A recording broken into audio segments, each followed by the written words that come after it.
Hey yo, peace family, grand risings, good afternoon, great evening, gracious nights. Welcome back to FOTG, the source.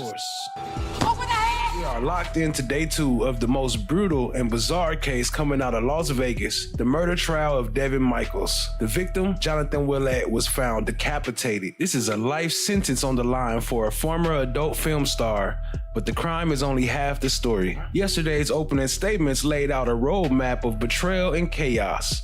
Prosecutors claim Michaels killed Willette because she was unhappy with him moving in with her and their 2 daughters, a move that threatened the marriage of convenience she had with Deviere Willette, who was actually Jonathan's son from a previous relationship. Yep, that's right.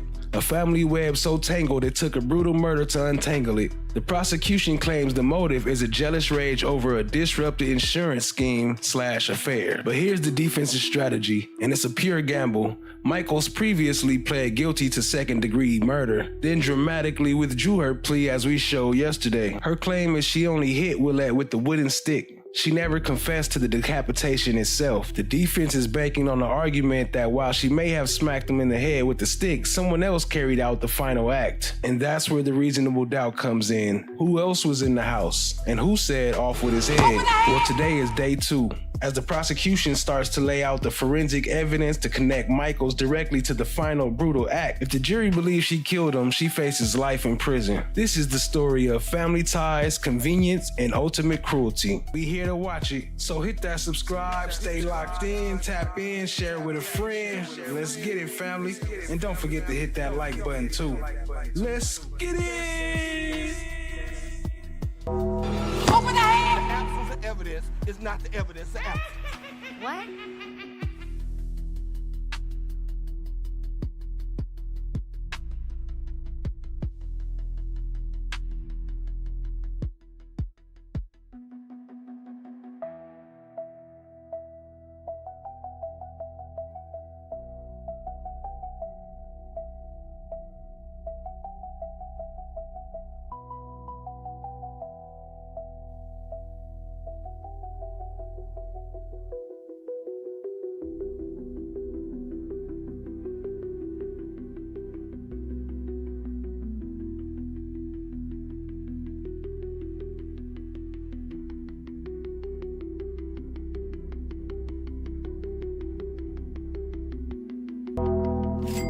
The absence of evidence is not the evidence of absence. What?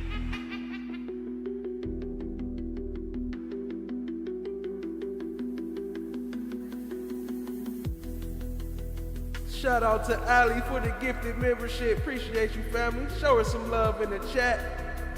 Drop her some coins.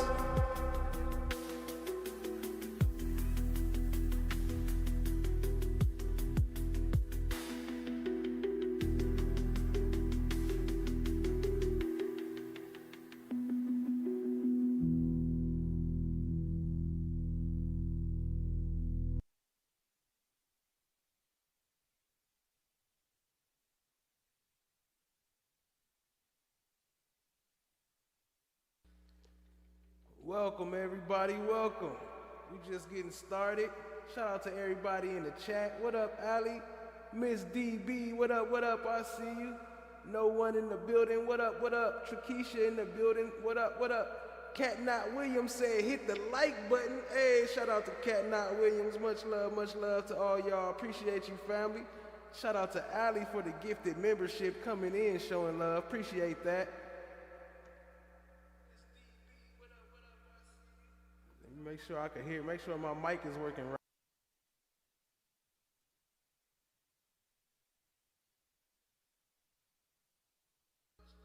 Oh, nope, it's still on. My bad. There we go. My fault. Still learning the echo thing. You know, it was still learning it. But we getting started. They should be coming out soon. Let me see. They still on taking their time. But appreciate y'all being here. This is the trial of Devyn Michaels, who allegedly beheaded her boyfriend. We don't know exactly if that's what happened or not. But she did admit to beating him, hit him in the head, but she didn't admit to taking his head off. So that's two different things. So that's the defense strategy, is to try to convince the jury that somebody else was there to decapitate him. Sounds like a jail call. Oh, TSC in the building. Shout out to TSC. What up, though? Michelle B in the building. I see you.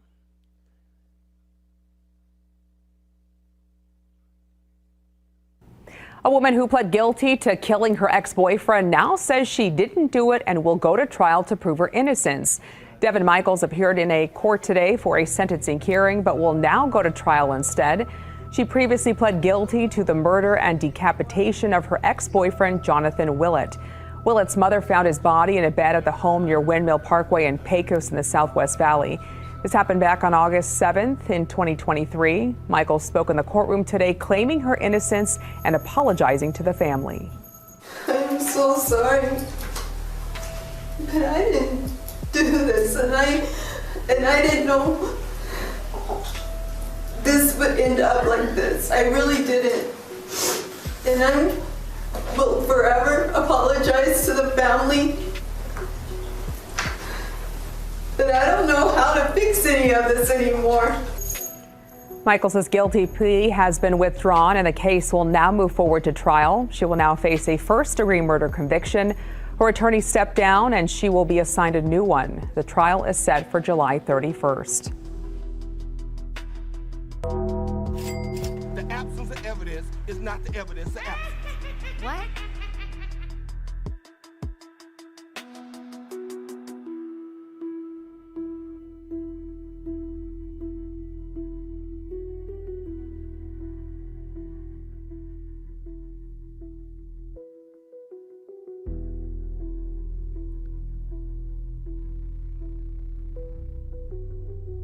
Shout out to TSC with the gifted membership.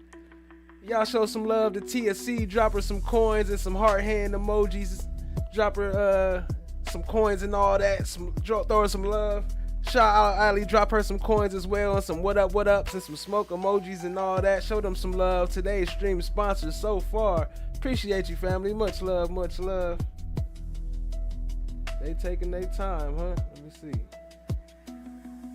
Yeah, they still ain't going yet. So we'll get into some of this then. Let's start it off with, where's she at? Here she go. Let's let her start it off then. Going to the new case law, I can't order restitution without documentation. Yes, ma'am. All right. Ms. Michaels, what, if anything, would you like to say before I pronounce sentence against you?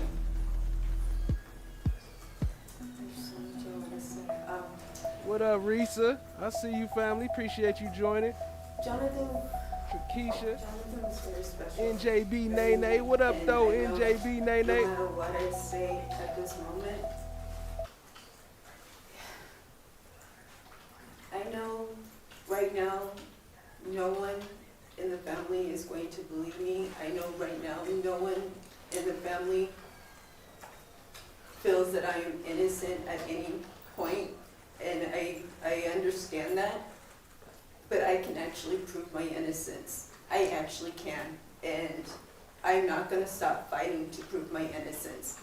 I have more than enough, and Jonathan deserves to have the actual person who's guilty behind bars. I was helping Jonathan. I can show that I was trying to help him, and this, I know, is hurting the family, and I can see it in your faces, and I know your hearts are angry, and they should be, and I'm angry for you. And this is not fair to you. This has been dragging out for almost 2 years. It's not fair to you, and it's not fair to his children, any of them. And it's not right. It really isn't. It's not. I've seen so much that it's just terrible. The way that they manipulated and altered, and be able to do it, and they have. And for you to be able to look me in the eye knowing that the things are altered and You pled guilty, ma'am. Miss Michaels, you are not to address the state. You are to I'm not address me. addressing You are. the state. I You're addressing Mr. apologize. Giordani. You are going to address me. What do My you want me to apologies. say? What do you want to say to me? My apologies, I wasn't trying to address the state directly. It's just, I was told. I was just told one thing after another, and I truly believed that we were going to do the right thing, and it just didn't happen.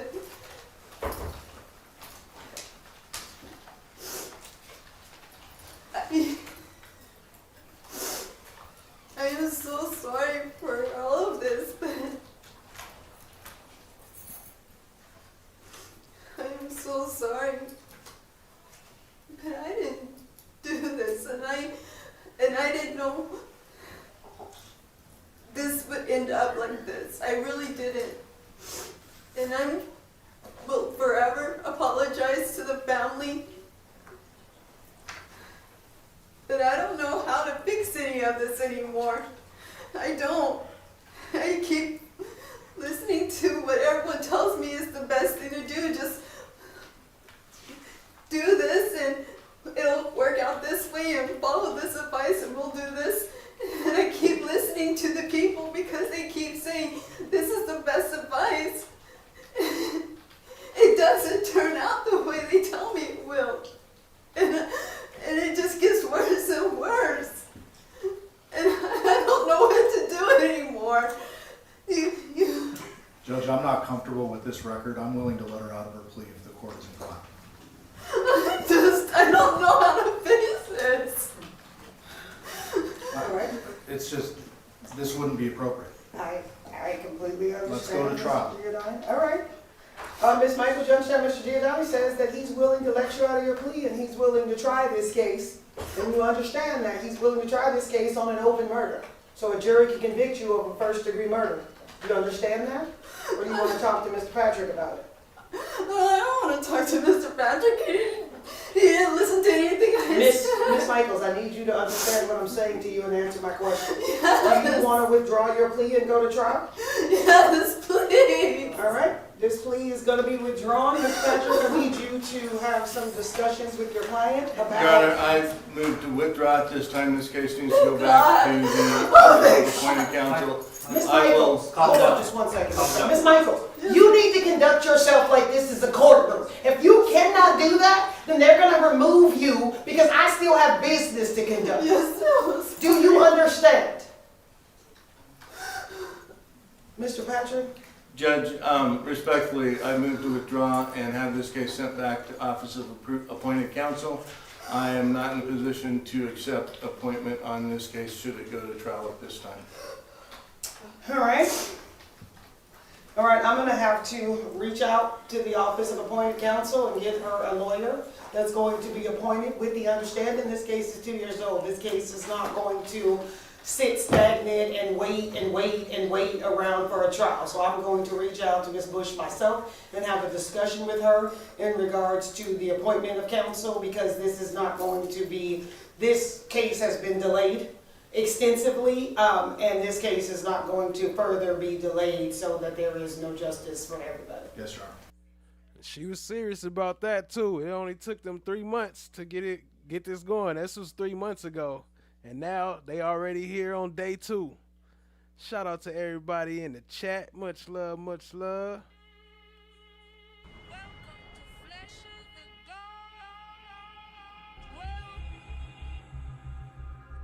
Well, isn't this a nice surprise?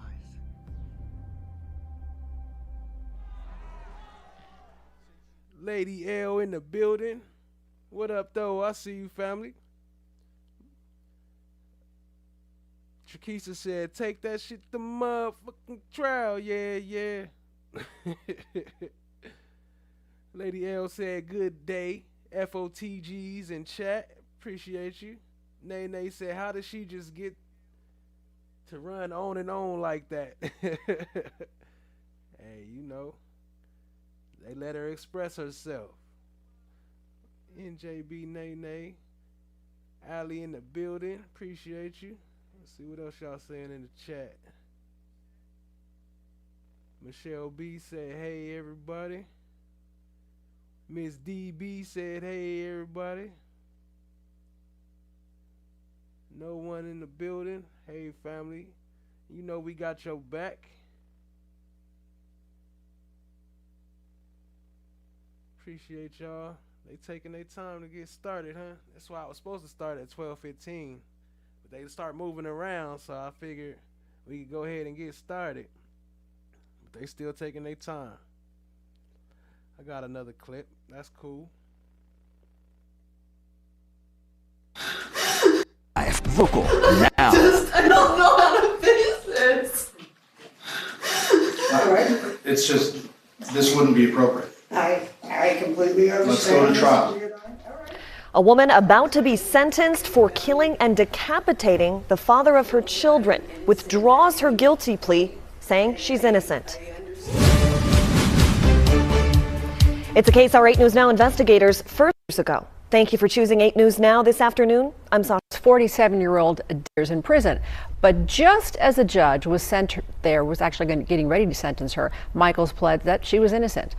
Now, prosecutors say Michaels killed 46-year-old Devyn Willette inside a Henderson home 2 years ago.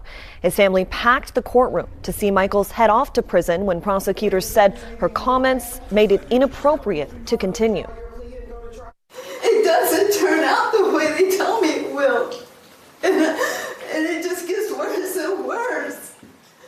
And I don't know what to do anymore. Michaels agreed to now go to trial, which means she could face more or less prison time should a jury convict her. She will return to court later this month. Police say she threw Willette's head in the trash. Detectives never found it.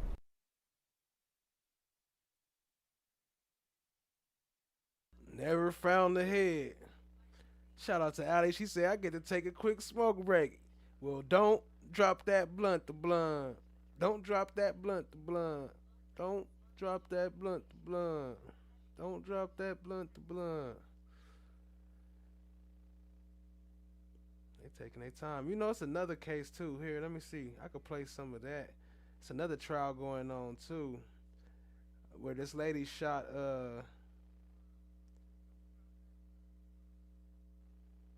shot somebody. Killing Memphis. What is this? Hold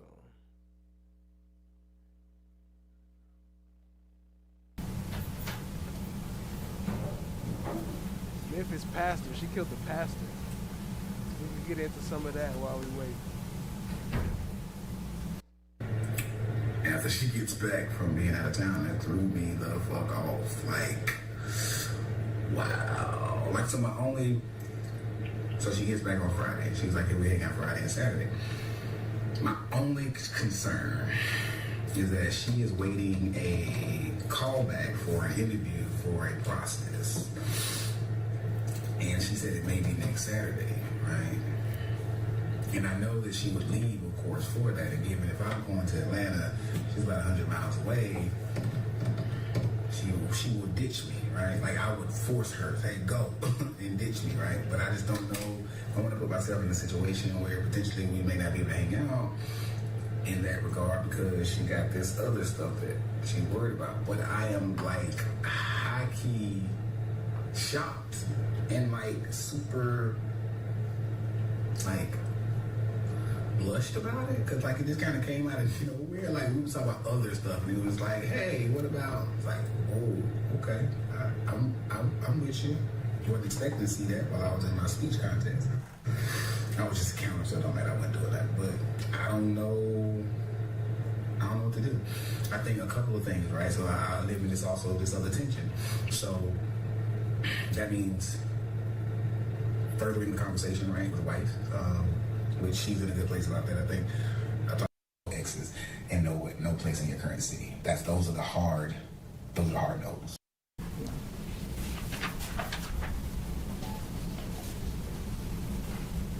Rhoda's with a pastor. Right. In Little Rock, that was at St. Louis. So that's a big church. Yes. Did he take trips with the church? Yes. Often? When you say trips, like international trips, or? Both, international and local. Israel, Yeah, Savannah, El often. Dorado. Did he take those with the other pastors? Sometimes. And he also took them sometimes with other church members? Like the church groups? I can recall one time, maybe a time or two, where there was like a training conference or something like that. Yeah. They did, the whole church group was for Israel, right? Correct. Okay. And when he got the job at Mississippi Boulevard, that's a big deal to be a pastor there, right? Yes. It's a big church here. It's a big church. And now I'm direct. I thought you had said that he didn't ever do counseling for St. Mark? At St. Mark's, but I thought you told the police that he sometimes did. You just didn't know that he counseled Latasha. I never known him to do counseling. Okay. Did he ever tell you that he counseled Latasha? No. But you knew that she ended up getting divorced. I did know that. Now I want to talk to you about Latasha, okay? Okay. You knew her from church, and that was St. Mark's in Little Rock. Correct. She was a life group leader. Yes. What's a life group leader? It's a person that leads a group of people that get together and do Bible study. And that was a group that Brodus was over, right? Correct. And before his relationship with Latasha started, this was a tight-knit group, right? Yes. He was very involved with that group. Yes. And it was about 7 or 8 people? In that group, there were probably 6 or 7 groups. Yeah. But in that particular, the group that Latasha was in, Yeah. a couple of people. And those groups were selected from the whole church membership, right? Based on who showed interest. It wasn't like you know, people came and showed interest. Yeah. Yes. Thousands of church members. The absence of evidence is not the evidence of absence. What?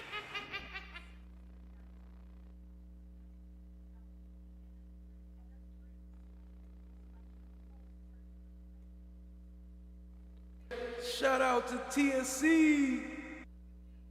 Show her some love, drop her some coins, some TSC heart hand emojis in the chat. Appreciate the love, family.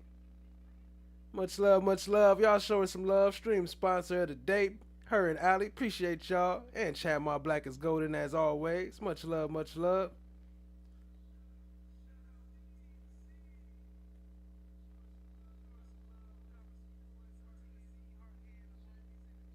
We getting it together, family. They still taking their time. Might as well play this one more again. So for those who don't know what's going on. Hey yo, peace family, grand risings, good afternoon, great evening, gracious nights. Welcome back to FOTG The Source.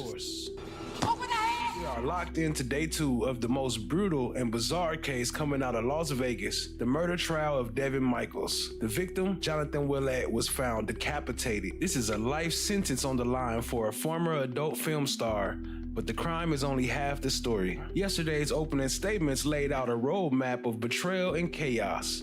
Prosecutors claim Michaels killed Willette because she was unhappy with him moving in with her and their 2 daughters, a move that threatened the marriage of convenience she had with Deviere Willette, who was actually Jonathan's son from a previous relationship. Yep, that's right.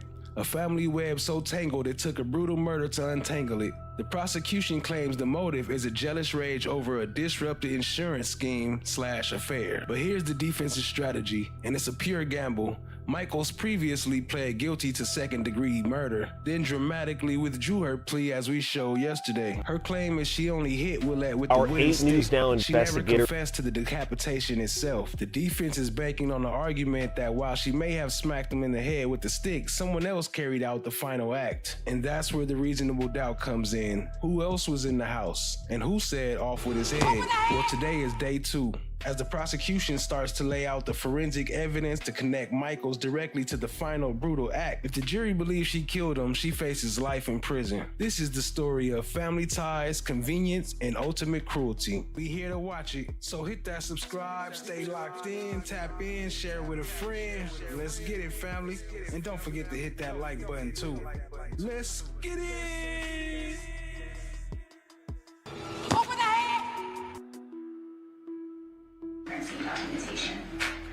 When you document a crime scene, I presume that is done under a particular report number, event number? Yes. And is that a unique... This is from yesterday, family, while we waiting on them. They still ain't started yet. So this was playing right now is from yesterday.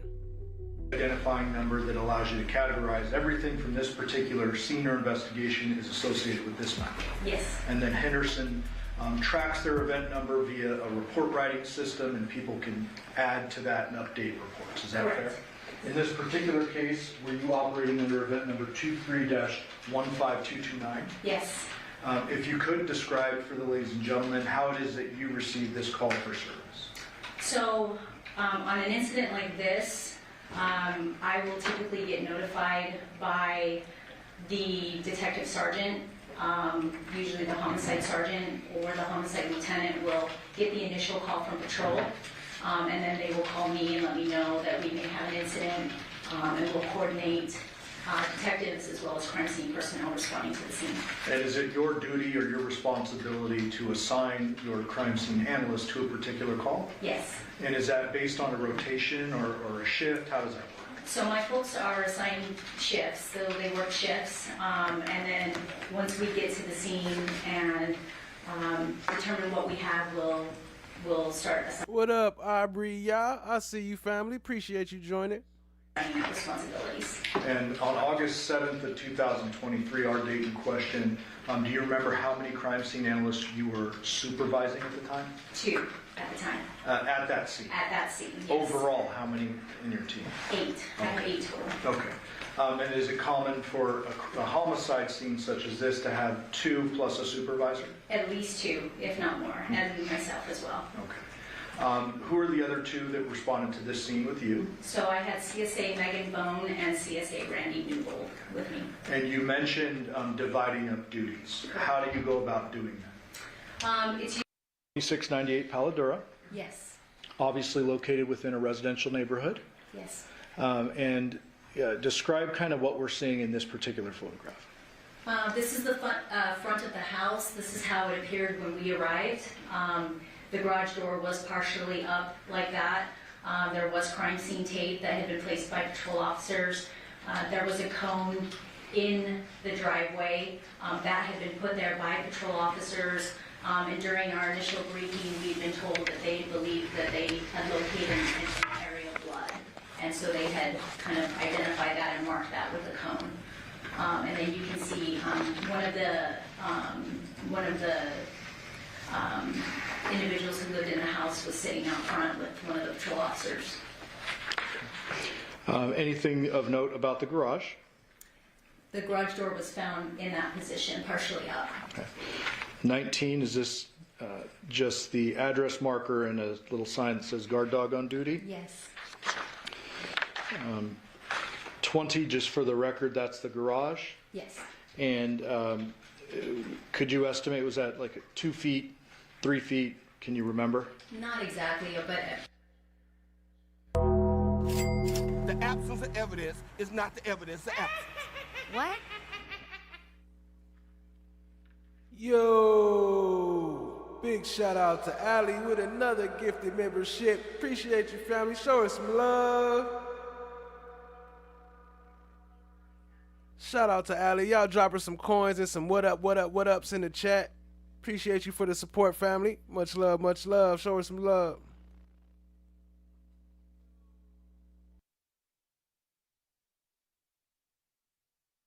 I would guess about 2 feet. States 21, what are we looking at here? That's the cone that patrol had placed in the driveway. Is that to the left of the cone a little spot of apparent blood? Yes. Was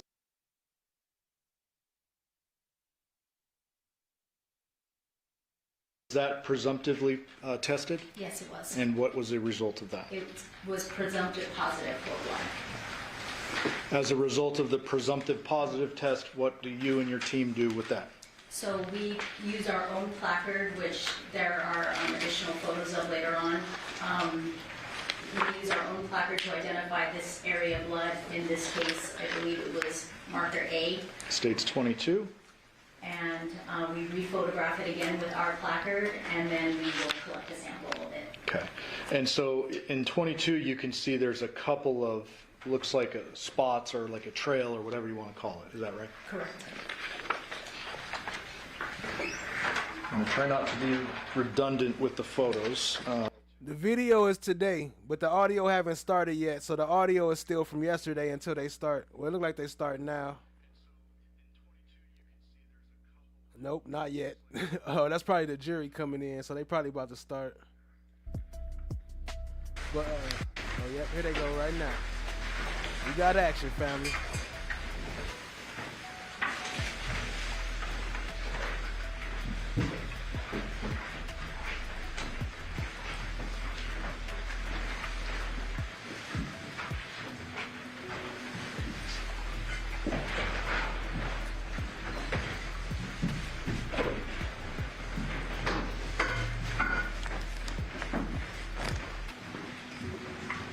Please be seated. Your Honor, the jury's all present and accounted for. Okay, good morning, ladies and gentlemen. We are going to go back on the record and see 377-239 states about versus Devyn Michaels. And the record reflects that Ms. Michaels is present and her attorneys and deputy district attorneys on behalf of the state. We both parties stipulate to the presence of our jury. Yes, Your Honor. Okay, and then I'm just going to ask you to raise your right hand. We're going to re-swear you in because it's been overnight. You solemnly swear or affirm the testimony you're about to give in this action shall be the truth, the whole truth, and nothing but the truth, so help you God. I do. State, you may resume. Shout out to Lady Libra, came to say thanks for the membership. What up, what up? We see you. Appreciate you, family. What up, Brooklyn? Brooklyn brought sandwiches for everybody. Let's get it, family.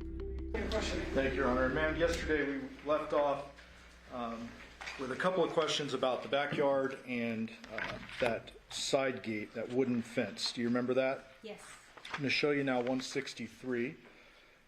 Is this a view of the front of the house aiming at the trash cans and that side fence? It is. 164, those trash cans were opened. Yes. 165, another trash can. 166, trash can opened. 167, another trash can. Yes? Yes. 168, that trash can opened. Yes. Correct? Correct. And search anything of evidentiary value found within those trash cans. No. 168A? This is that over. You good at this? Yes. I believe by stipulation we move to admit 168A. Correct. 168? 168A. 168A. Okay, 168A will be admitted, present stipulation. And ma'am, I mentioned yesterday we appeared to be missing a photo. Does this appear to be a photo showing the backyard and showing that gate where the fence would be out front? Where the wooden fence would be out front, yes. Okay, so does this now tell us both sides of the entry to the side of the house are obstructed? Yes. Did you and your team also go out and execute warrants on the vehicles out front? Yes. 169, ma'am, what are we looking at here? That is a photograph of the victim's truck and trailer that was parked out front of the house. Can you describe just for the record how it is parked? It's parked, I'm sorry, I don't know directionality, but it's just parked along the street right in front of the Okay, house. parked, I guess, wrong way on the street. Correct. And the trailer appears to be hanging out into the street a bit. Yes. 170. Did it appear that the moving trailer portion was somewhat empty? Yes. Other than a blanket or something? Yes. 171. Just another angle of that. Correct. 172. Documenting the license plate, if you could read that into the record. 399ZUK. 173. Is this the bed of the truck? Yes. Obviously searched at some point. Yes. Anything of evidentiary value found within the trailer or the bed of the truck? No. The inside of the truck, was it also searched? Yes, it was. 174, is that a side angle of the truck? Yes. A couple of American flags sticking out the back? Yes. And then there's a bunch of photographs of different angles of the exterior of the truck. Is that fair? Yes. I'm not going to show them all to you, but you would agree with that? Yes. I'm going to show you one more, 180. Real quick, shout out to everybody coming in from the Cat Not Williams squad. Appreciate y'all. The KSPN. Drop some KSPNs in the chat for Cat Not Williams and all her fam. All the chat. Appreciate y'all coming through. Much love, much love. Just a hot mess. Flesh of the Gods, good to see you. Good to see you. Just a better angle showing the empty moving trailer, or moving trailer except for that blanket and a piece of wood or something. Yes. 181, what are we looking at here? That's the interior of the truck. Front seat? Yes. 182, back seat? Yes. Anything of evidentiary value found within the truck? Cat Knot Williams in the building. Hey, what up? Drop them KSPNs. What up, Cat Knot Williams? Appreciate you.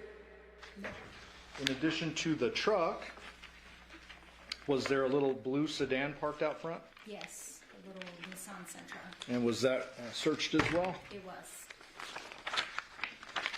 185, is that the Nissan? Yes.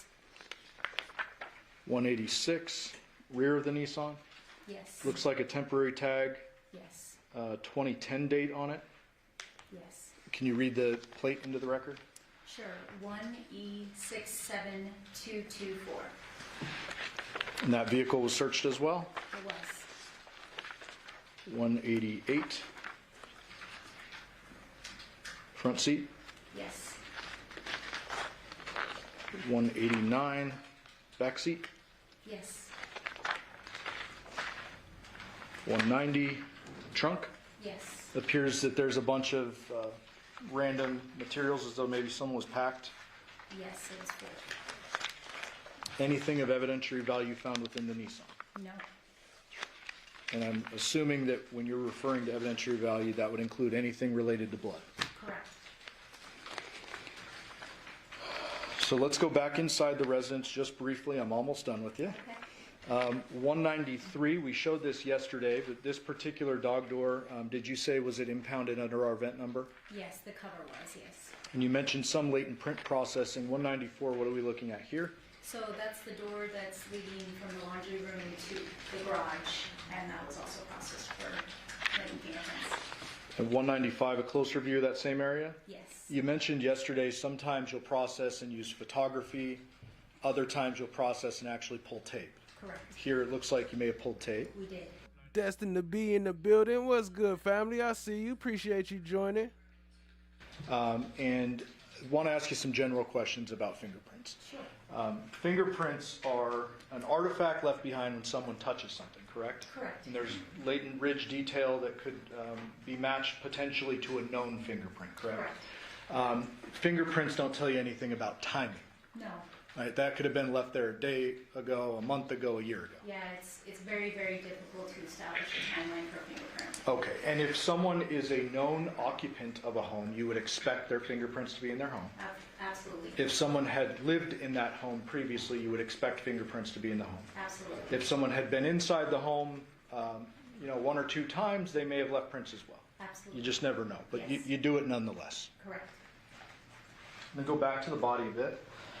And I'm going to put these cameras up on, these photos up on the screen for the cameras. 208. Is that John once the cover was removed from his body? Yes.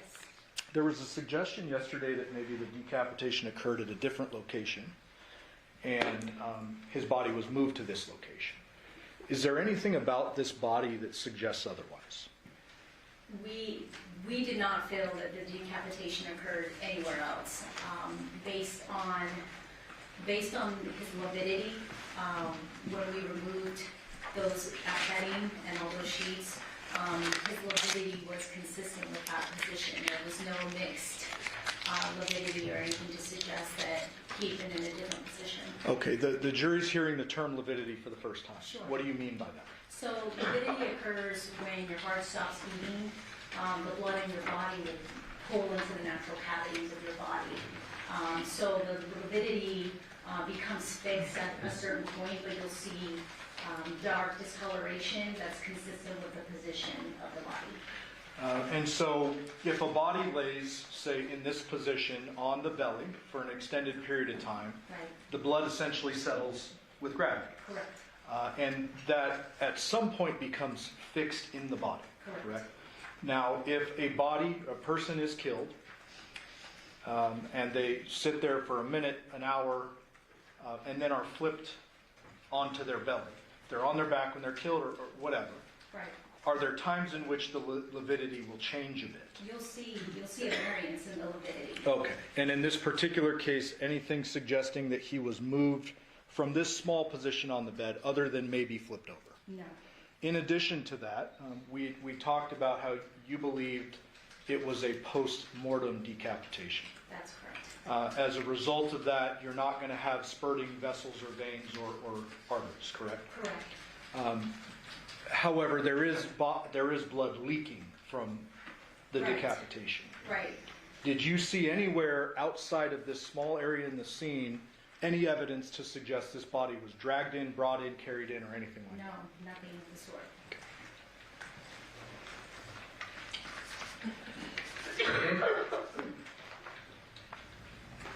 What up, Purple Paradox Lady Trucker? I see you, family. Appreciate you joining.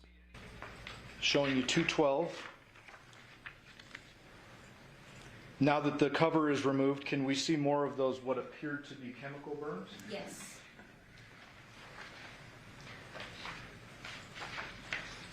Not feeling the need to publish this photo, but I'm going to just show you the old school way. 214 ultimately is the body removed from the scene, placed into a bag, and the custody taken over by the Clark County Coroner's Office. Yes.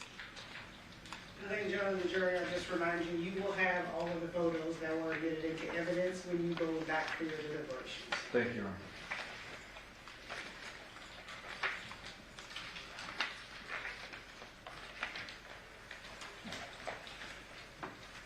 Was the scene documented after John's body was moved? Yes. Showing you 220. Describe now what we're looking at. So after the victim's body was removed from the scene, we proceeded to basically open up all the blankets and bedding that he'd been wrapped in to see if we could find anything of evidence, anything important in that bedding.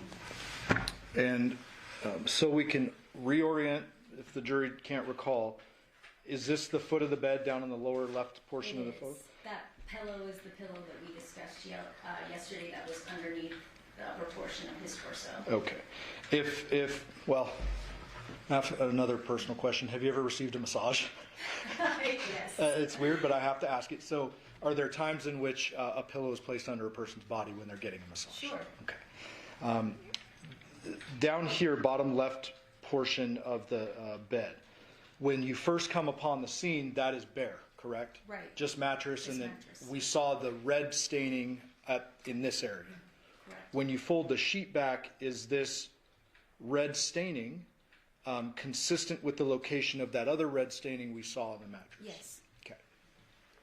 So hypothetically, if someone were to want to roll this body over to do something to it, could the initial impact have occurred here and then the whole sheet been rolled over and with the body in it? It's possible, yes.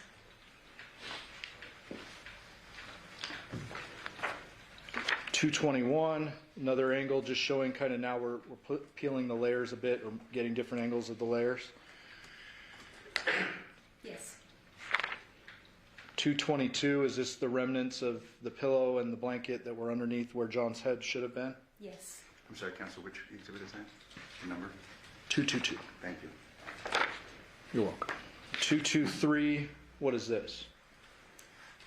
That's a towel that was found towards the head of the bed. Okay. And now it's just been laid out for documentation? Correct, yes.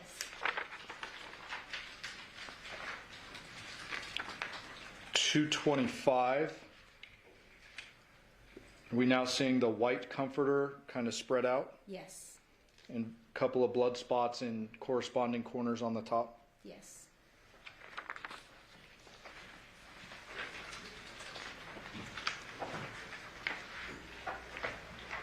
Show one more. Hold on, let me get my screen ready. We know he like to pop up crazy images on the screen. So let me get, just in case I gotta switch screens. Graphic image just to talk about a point you made earlier.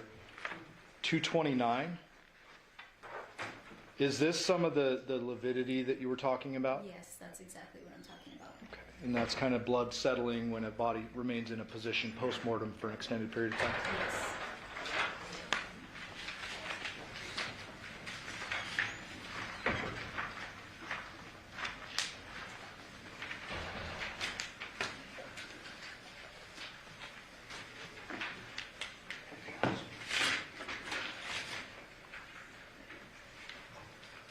One last question. Did you observe any bleeding injuries to the victim's hands anywhere? None.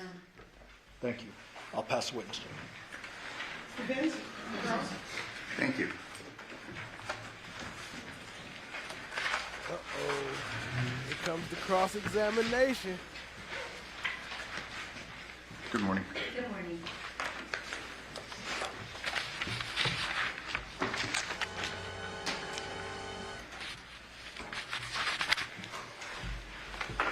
We'll just start with the last part of your testimony and address some of the testimony that you gave yesterday. Okay.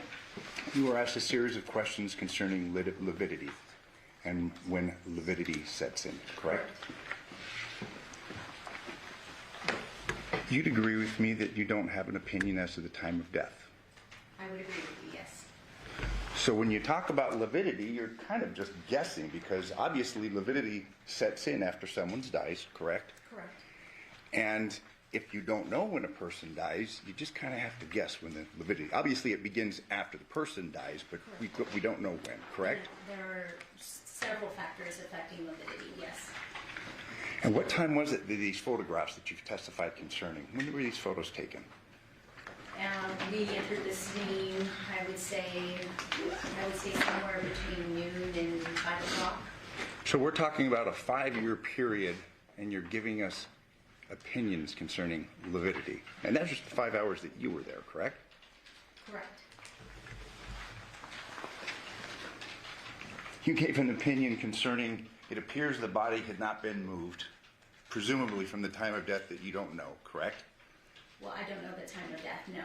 No, and that's my point. Yet you're giving an opinion concerning the lividity, correct? All I can base my opinion on is what I observed during the time that I was there.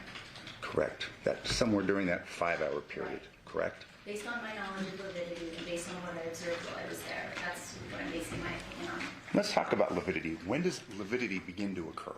I'm not a medical examiner, but I'm not comfortable answering exactly when it sets in. Thank you, and you're making my point. So it's pretty tough to say that this body stayed in that same place based upon the lividity and based upon my observation of it, correct? What I'm saying is that based on my observations of the lividity, there didn't appear to be any variance other than the position that he was currently in.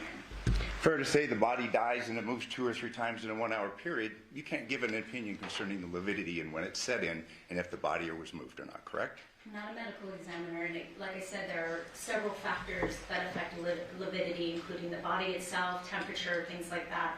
So, again, I'm not comfortable answering those questions.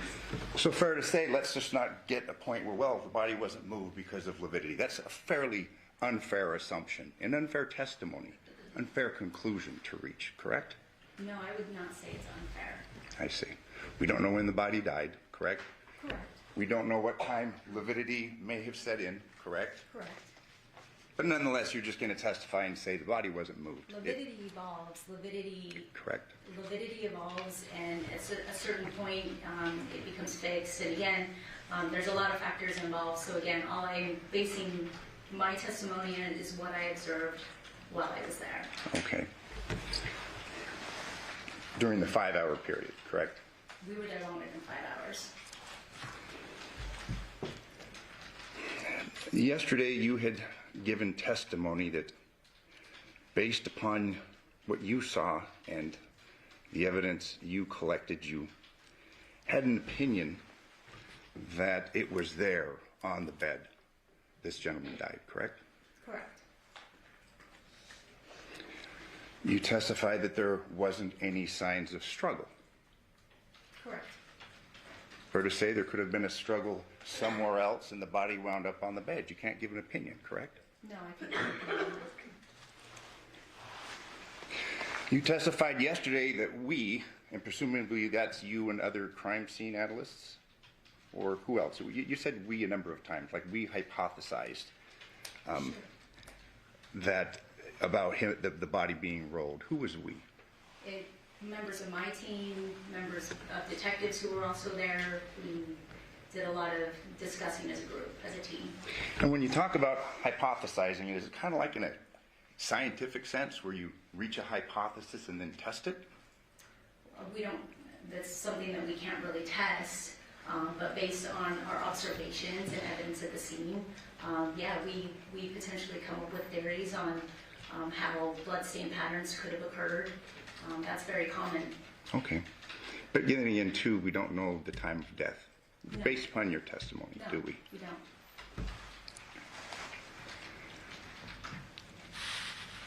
You had testified, again, about this assumption that the person died at that bed and then was beheaded. Fair to say that that was in large part because you saw some blood going down the side of the bed and puddling on the floor? I mean, there was obviously bloodletting there that had occurred, but I don't know that that's the sole reason that I made that statement. Okay. Well, we don't have the time of death. You testified that you observed that the head was severed, but you didn't make any observations of the injury, correct? Can you rephrase that? Yes, you testified yesterday that the head was severed, but your testimony was that you didn't make any observations as to the wound, correct? No. As far as, like, what are you, specifically, what are you asking about the wound? Well, that's what I'm trying to clarify about your Okay. testimony and your hypotheses and your conclusions. You testified yesterday that you did not observe or analyze the wound, correct? Well, I observed it up close, but I didn't make any determinations as far as what could have caused that or what implementations that caused the decapitation. I didn't make any of those specific assumptions. But nonetheless, you gave an opinion that the head was severed there, correct? Yes, that's what I believe, yes. Are you aware of how the head was severed? No, I'm not. What instrumentalities may or may not have been used in severing the head? I have read the anthropologist report at this point, but at the time, no. Okay. I didn't make any assumptions at the time, no. But you were reaching these hypotheses prior to reviewing the anthropologist report. Not a hypothesis about what instruments were used to cause the decapitation. Well, you're talking about the death occurred here, but you're not really clear on how the death occurred, correct? Or at least how the decapitation occurred, fair to say? How the decapitation occurred, no. You're aware, and since you've addressed it, hand-powered knife and mechanically powered saw, correct? Correct. You gave testimony concerning cast-off blood, things like that, correct? Correct. And it was your testimony that you didn't see any evidence of cast-off, correct? I did not. You didn't see any evidence of cast-off on the walls, correct? Correct. You didn't see any evidence of cast-off on the headboard. Correct. You didn't see evidence of cast-off on the mattress, did you? No. You gave some opinions concerning blood spurting when a person's alive, correct? Correct. Fair to say that a mechanically powered saw would, the kinetic energy would cause cast-off? Well, it's difficult to say, and my only experience with hand-powered tools post-mortem involved being present for multiple autopsies at the coroner's office, where they use power tools to cut up an individual's head or do Y incisions, and no, I don't see any blood spatter associated when they do that. Morgue bodies have been refrigerated, correct? For a period of time, I guess. Yes, oftentimes. Depending on when the bodies come into the coroner's office. Correct. They're generally cold, aren't they? They've been sitting there for a while. They're put on Again, ice. I don't work down there, so I can't. Well, ma'am, you just gave an opinion Answer about that cast-off. Just gave an opinion, ma'am, about cast-off electric tools. That's a different set of circumstances than those circumstances that you saw in the photographs that you've been shown, correct? Well, you asked that if a high-powered tool was used, if I would expect to see cast-off. And I'm not going to say no, but what I'm going to say is based on my experience with powered tools cutting into bodies, I have not seen cast-off or spatter. And we were addressing your narrow experience in the coroner's office, correct? I mean, explain narrow. We're not talking about crime I scenes, don't are we? work down there, but I've been present for countless autopsies. You've never seen a dismemberment of a body, head, arm, at a crime scene, have you? I've seen limbs come off before, but I've never been present for that. Point time making, cast off, things like that. Correct. Fair to say? I've never been present for a dismembering scene.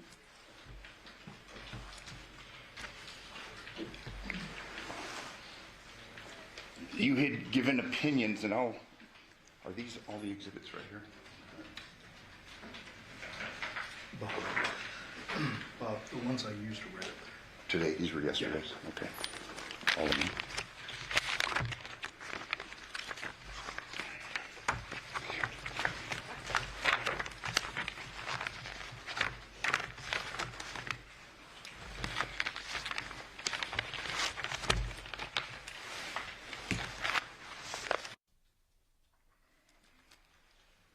Just a hot mess. Flesh of the Gods, good to see you. Good to Exhibit see you. 87.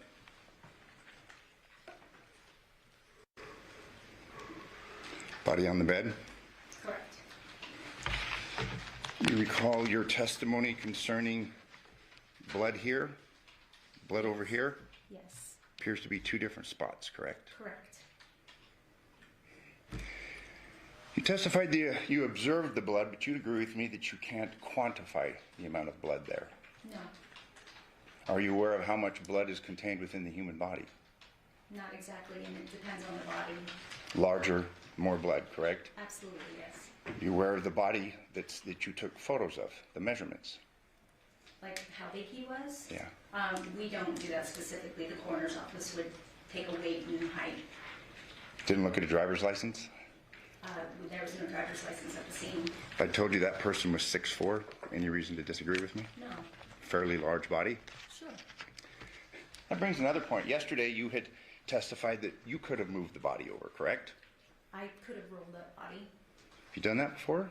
Rolled a body in a bed? A dead body? Not a dead body. Actually, I have rolled bodies. I've assisted with the coroner's office when they needed help, so yes. More than one person because they needed help, correct? It's hard to move a dead body, isn't it? It's difficult, but it's not impossible for me. I see. Bigger the body, the harder it is, correct? Correct. And this was a big body, wasn't it?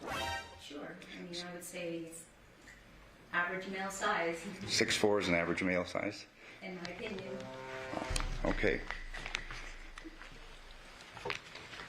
You don't know the weight, do you? No, I don't. You are familiar with the term dead weight. Oftentimes people refer to that in a social sense, but I mean the scientific sense, dead weight. Sure.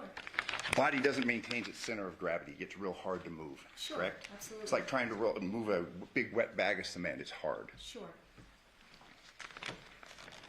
It looks, at least on this photo at least, that we had two spots perhaps where the body was. Sure. That, or it could have been something that had blood on it that was placed there. Okay. We don't know. That's a guess, correct? Yeah. So let's not guess. Let's not guess, okay? The covers, and there's other covers, but just for the sake of testimony, did you recover those? No. You didn't impound those? We did not recover any of the bedding, no. You didn't photograph it? We photographed the bedding. The sheet, I'm sorry, the blue bedding? We photographed, everything was laid out and photographed. In the interest of time.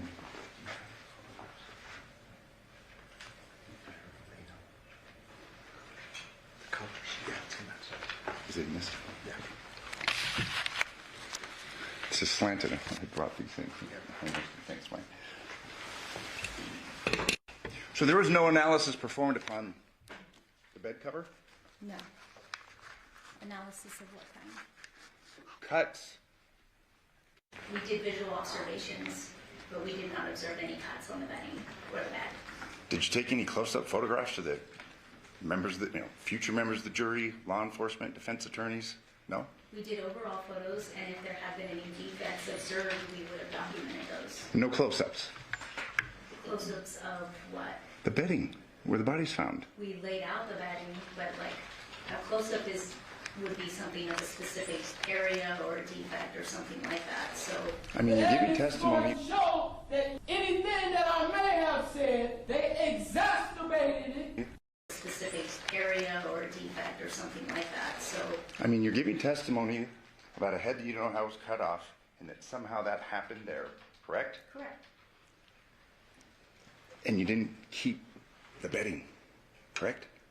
We didn't feel like the bedding had any evidentiary value to it. I may approach the witness. Yeah, obviously, you've gone through these crime scene photos. If you could please. Shout out to Kimberly. What up, family? I see you. Appreciate you joining. The photograph of what? Of the bedding that we're discussing. The blue bedding, specifically.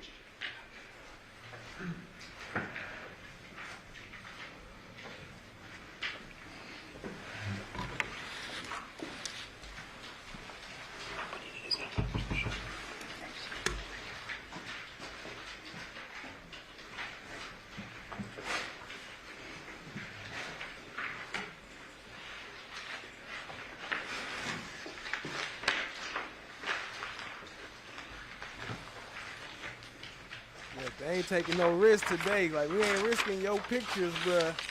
You got some stuff over there on them beddings that we don't want to see.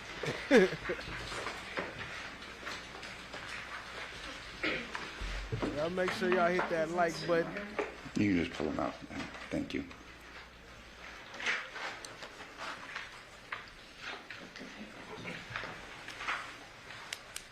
Yesterday they had some indecent exposures. Overalls, are you specifically referring to the blue comforter? Yes.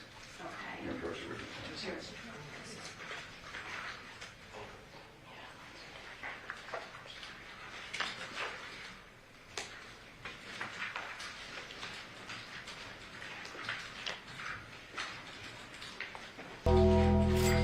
The absence of evidence is not the evidence of absence. What? Okay, so overalls, so that blue comforter. Sorry, it's a little bit of a mess.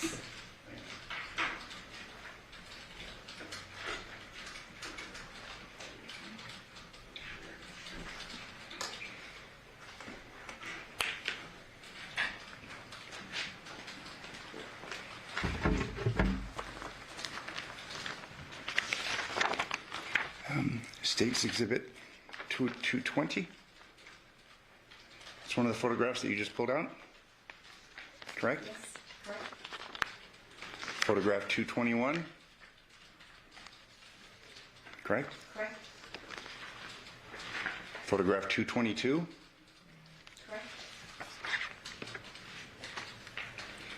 photograph 223,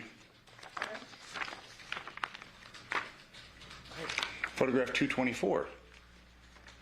That definitely looked like that's where it happened at. Damn.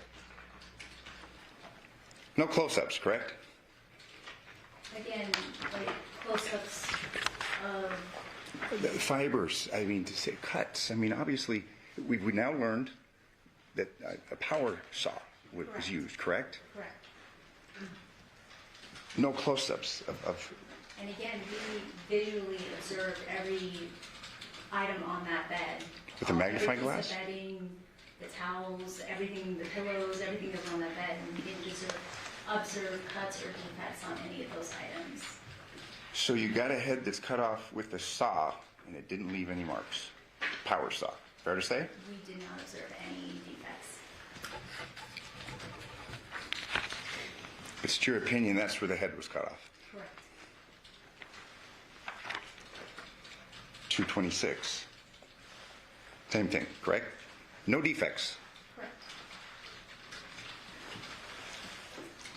In fact, in these photos, we don't see any kind of cast off, even minor cast off, correct?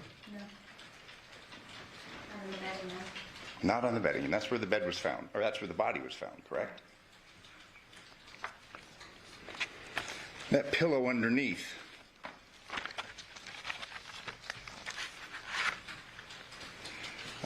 You'd given some testimony about getting massages, correct?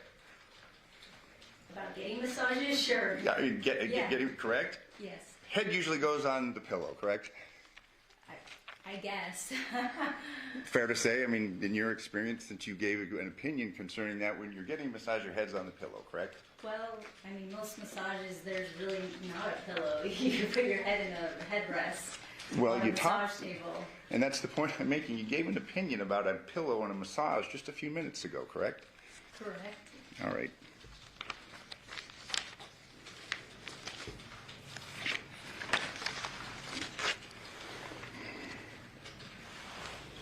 She's smiling. Hell no. You would testify that there is a bathroom downstairs. Yes. Closest bathroom to the body, correct? Correct. Did you take any photographs of the inside of that bathroom? Yes. Did you take photographs of the inside of the shower? Yes. Yeah. That's the one I added.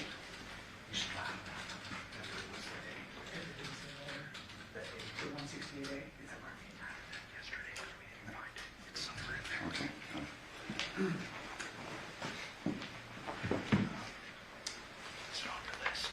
You know them whispers. I'm about to say them whispers don't work on that hot mic. You know we got volume control. I can turn it up.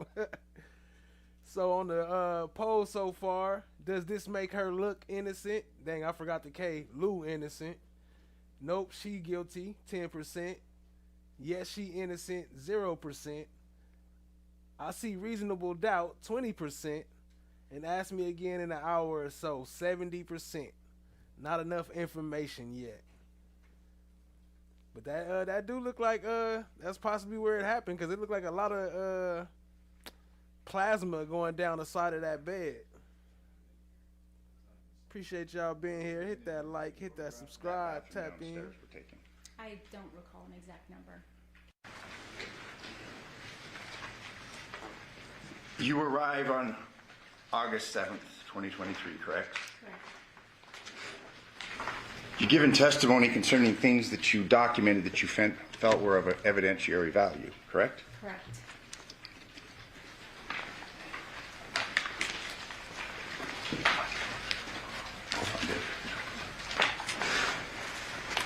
Fair to say that you go in, you're taking photographs, but you're not perhaps aware of all the facts and circumstances that may have given rise to the murder charge or the death, correct? Correct. So you kind of go in there, you do the best you can, but you may not have all of the evidence or all the necessary facts to make appropriate decisions as to what is of evidentiary value. We do the best we can with the knowledge that we have at the time, yes. Yesterday you gave an opinion concerning a ring, correct? Not an opinion. I was asked if we located a ring in a trash can, and I said no. Okay. You didn't inventory what you found and what you didn't find, correct? In the trash cans? Yes. We photoed like the interior of those trash cans, but we didn't write down everything that was located in those trash cans. And that's been provided? We have all the photographs of all these trash cans and their contents? I have the photos that I reviewed that I was presented with when I got here. You were asked several questions on direct. Did you photograph everything of evidentiary value, correct? Yes. You'd agree with me that when you were there and your team and you're taking photographs, a ring was of no evidentiary value, correct? If we had found a ring in a trash can, we would have specifically photoed that. That's atypical. In what sense? Well, most trash can items would be trash. Like you can see in one of the photos, there's empty water bottles, your typical trash items. I think a piece of jewelry in a trash can would be atypical. We would have documented that. But that's assuming that it's a piece of jewelry. It's made out of a fine metal, correct? Again, yeah, I think anything in a jewelry box or ring, something like that, I'm sure we would have documented. How about a rubber ring? Don't have an opinion, correct? We didn't locate a rubber ring. Would you have photographed it?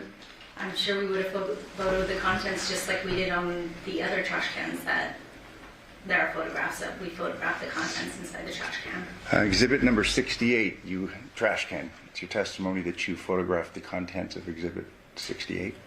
Can you refresh my memory on Exhibit 68 is. There's the trash can that you gave testimony. Actually, it wasn't. It was admitted. How many trash cans were in the residence? There were 2 in the kitchen that we observed. Okay. Anywhere else? Downstairs? I'm sure there were, but I didn't make a note of how many trash cans were in the house. So we have to rely upon the photographs, correct? Correct.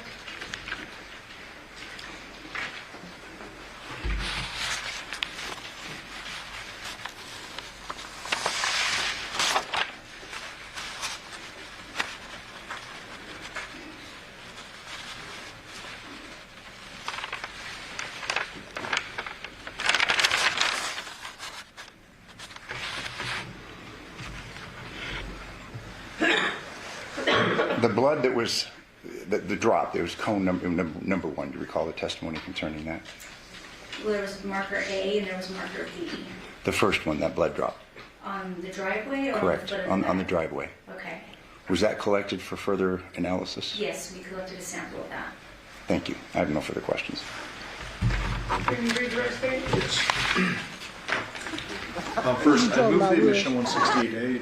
Looks like no one's able to find it, but your exceptional clerk tells me that it is the shower photo. 168A has been admitted. Oh, okay. So it's been admitted. Just can't find it. All right. All right. Start from the beginning, ma'am. I won't be too long, but I got to go back to a couple. So you're a professional crime scene investigator. Correct. I'm not, right? Correct. He's not, right? Correct. You made some deductions based upon what you observed at the scene. Correct. Correct. You're not making deductions based upon speculation of other pieces of evidence that may have been found at other scenes or anything like that. No. You're just observing what you're observing, coupled with your experience, and you're making some deductions. Correct. One of the things that was brought up was time of death. You would agree with me that it's very difficult to determine a time of death unless someone is killed on camera or something. I would say so, yes, and that's outside of our wheelhouse. Yeah, that's not your world. Correct. And if there's a medical examiner that may testify later, she might be able to speak better to the timing of death. Absolutely. Okay. Understanding you can't really gauge time of death, there are ways to narrow down time of death in the real world, right? Right. Like if someone's alive and smiling on a video, you know they're not dead at that point. Absolutely. If a mom sees somebody downstairs or hears somebody or whatever, they're not dead at that point, presumably. Right. Okay, so there are ways to narrow it that may not deal with your world of just looking at the crime scene. Yes. Okay. There was a line of questioning about how the murder occurred, cast off, and this mechanically powered saw and all this stuff. So I want to clarify something. I would hope you've never been present for a live person being dismembered. No, I have not. You have been present during autopsies. Yes. And autopsies are clearly post-mortem. Correct. And you deduced from this scene that this was a post-mortem decapitation. Yes. Okay. And so in the autopsy setting, if the coroner, I don't want to get too graphic, but I mean, they use some heavy-duty tools sometimes. Yes. And when they're using mechanical or mechanized saws, you're not seeing blood spray, No. spatter, or anything like that. No. Okay. So that's the decapitation portion. Right. Talking about the actual fatal blow or blows. Okay. Did you see anything in the scene that suggested a gun was used? No. Did you see anything in the scene that suggested an item was used multiple times? No.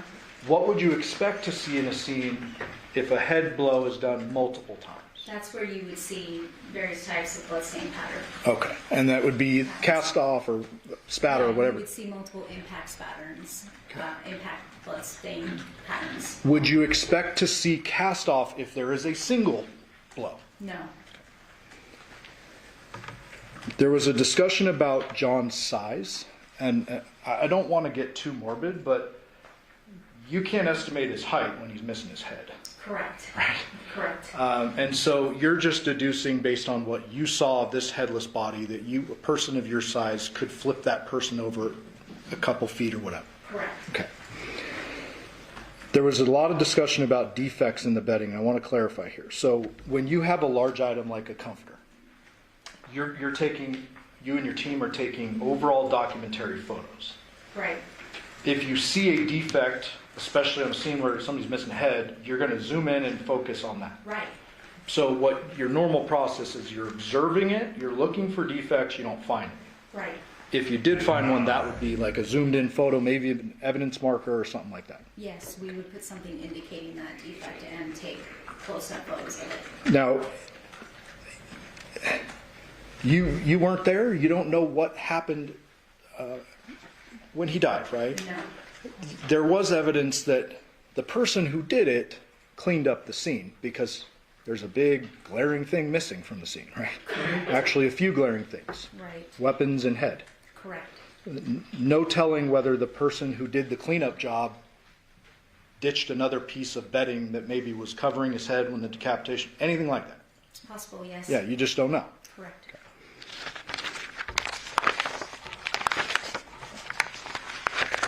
You mentioned that there was no ID found. No. Because Mr. Draskowitz asked you about his height and weight and look at his driver's license. You said no. No.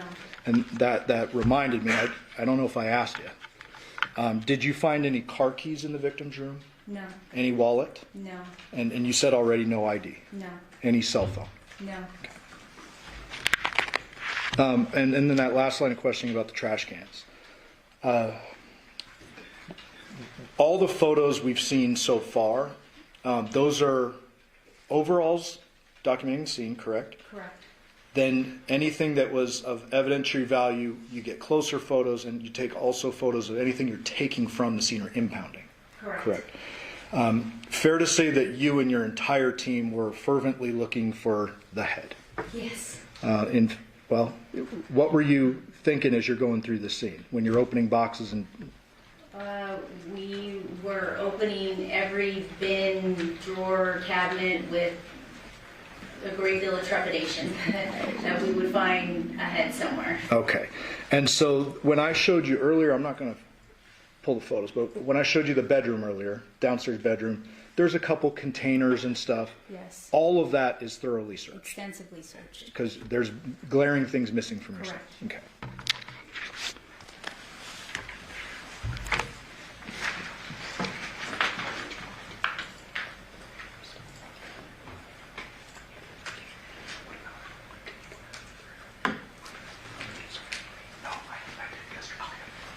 All right, thank you, ma'am. We'll pass it. Any follow-up, Mr. Jeffrey? Yes, thank you. Based upon those questions, primary focus, you're looking for a head. Weapons, correct? Correct.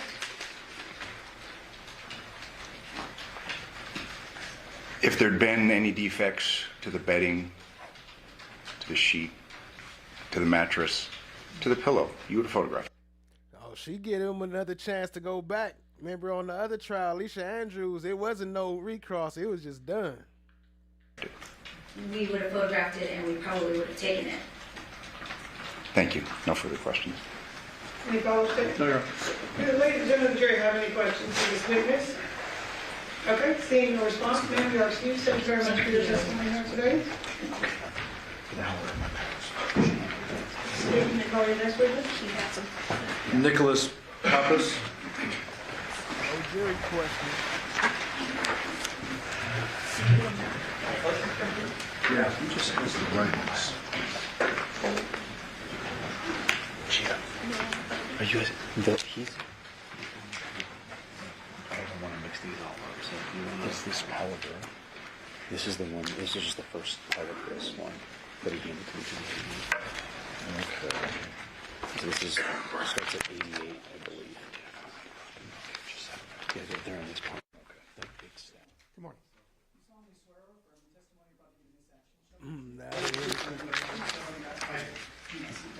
Sir, could you please state your full name and then spell it for the record?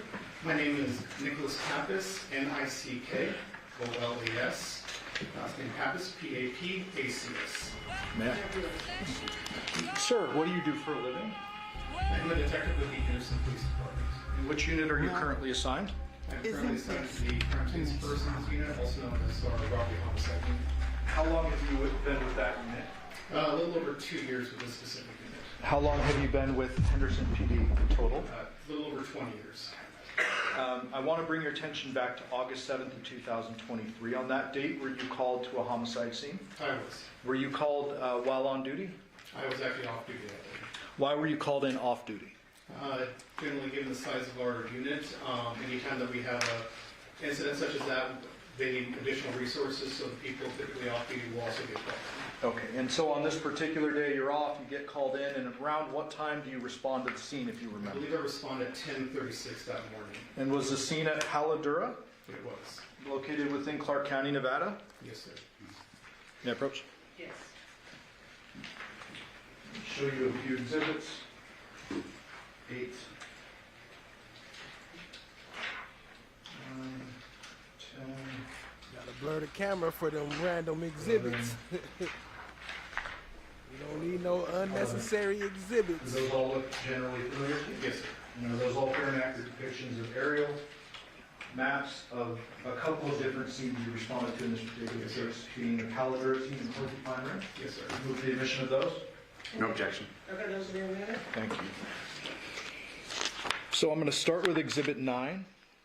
Detective, is this the actual homicide scene that you respond to on Halladura? Yes, sir. Sorry. Represented by a little red flag? Yes, sir.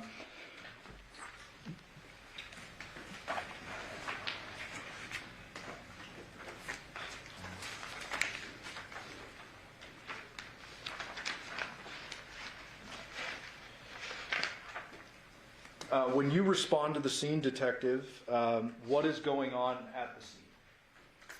Well, it was an active crime scene. Obviously, I was not one of the first detectives to arrive, so I was a little behind everybody else. Okay. Had the main, or I guess lead homicide detectives already arrived? I believe so. And who would that be in this case?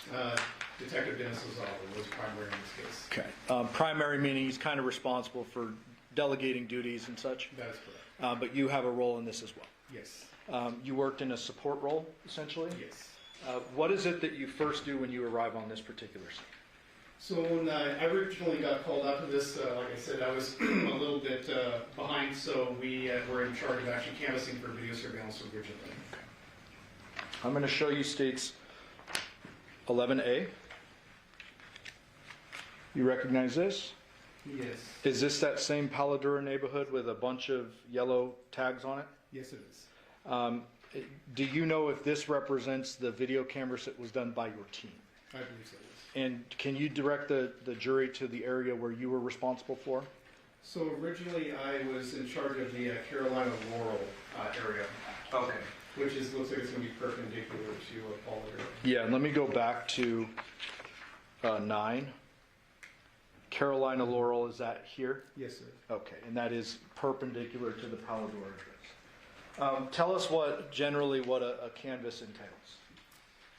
Typically with the canvas, we will walk the locations in the surrounding area looking for video cameras, surveillance, ring cameras on the, next to the doors and everything. Anything that would signify that they possibly have video surveillance. Okay. While you're doing your particular canvas of Carolina Laurel, are you called away to do something else? Well, I made contact with a couple people on Carolina Laurel. Oh, okay. You made contact with people. Do you remember if you yourself impounded any video from Carolina Laurel? No, I did not. Okay. Did you learn of any surveillance on Carolina Laurel? I believe that there was no surveillance available. Okay. At some point in time after your canvas, are you called away to do something else? Yes. What is that? I did conduct an interview after the canvas. With? That would have been Devyn Michaels. Okay. So let's not get there just yet. Okay. At some point in time, do you make contact with a homeowner that provides a phone number for who ultimately you identify as Devyn Michaels? That is correct. Was there another name used, or? David Dent, I believe, was the person. No, I mean the other name. Oh, as far as Nikki. Okay. Was there initially some confusion as to who Nikki was? Yes. And describe that a little bit. There were multiple names being used. Nikki was one of the names that we learned of, and we didn't know exactly what association there was with the decedent, so that was a little bit of a navigation as far as getting through that. Ultimately, do you receive a phone number for Nikki of 702-677-4340? 44 is 30, I believe, yes. Oh, 4430? Okay. And do you remember contacting that number? I did. Did you make contact with someone who identified themselves as Nikki? I don't remember if it was Nikki or if it was Devyn that identified on the phone. Okay. Nonetheless, do you tell that person to come back to the scene? Yeah, yes, I request. Request that person to come back to the scene. And that person does arrive? Yes. Do you see that person in court here today? I did. Can you please point to that person, describe something she's wearing today? She's sitting across over here, looks like wearing a purple blouse, and I can't see the actual pants. Would the record reflect identification of the defendant? Record so reflects. Thank you. You indicated earlier that you conduct an interview with the defendant? I did. Was that interview audio recorded? It was. Was that done in anyone else's presence? It was.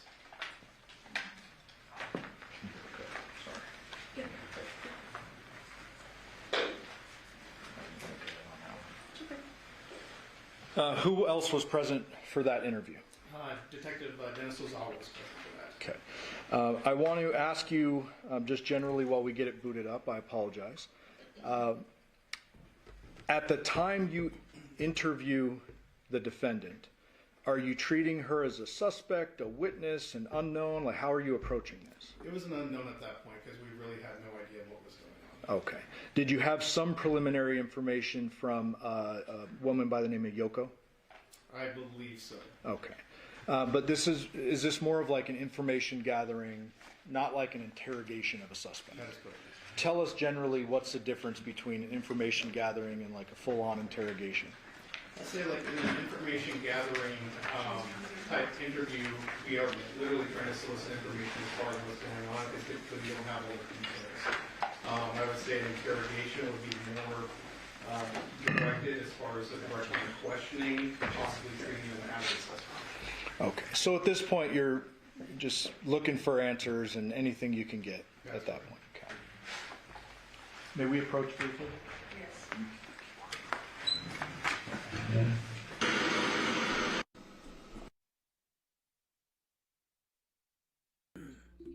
Yeah, I haven't heard them mention exactly how long it will be. They may have, but I haven't heard it. But it don't seem like it'll be that long, because all they doing is pretty much talking about what they found at the scene. I don't think there's no witnesses to what actually happened. So, appreciate y'all being here.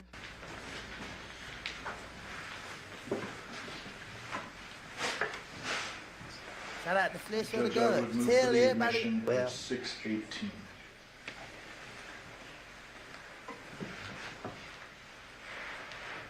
I'm sorry. I would move for the admission of 618. Are there any objection to 618? No objection. Okay, that would be admitted. May we publish? Yes.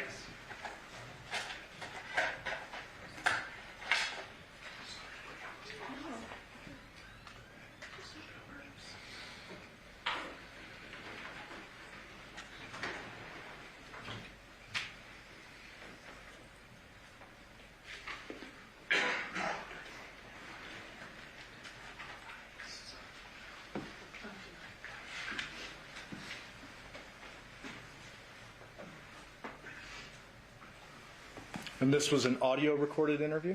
Yes.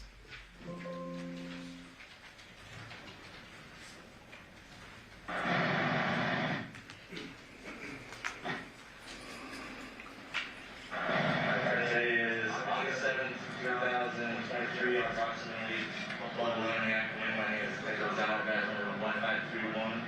Also with the area interview is my partner, Detective Pappas, number 1505, and we're here speaking with Mr. Kenneth and Devyn Michaels. And we are here in reference to DR 23-15229.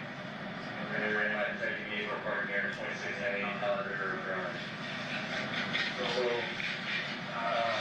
yeah, I don't know if this is vehicle already told me that Jonathan, he was found deceased this morning.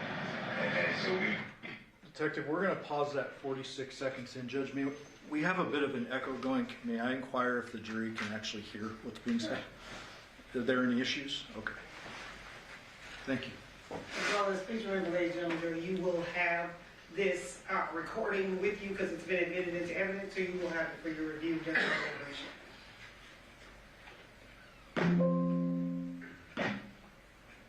we don't know what happened to him. That's why we want to talk to you. See, I know you were here last night. You guys are like trying to move out of the house and move back to your place across town. Yeah. So if you can guys go over the last time you saw him yesterday, your guys' conversation, anything that you think is important for us to know.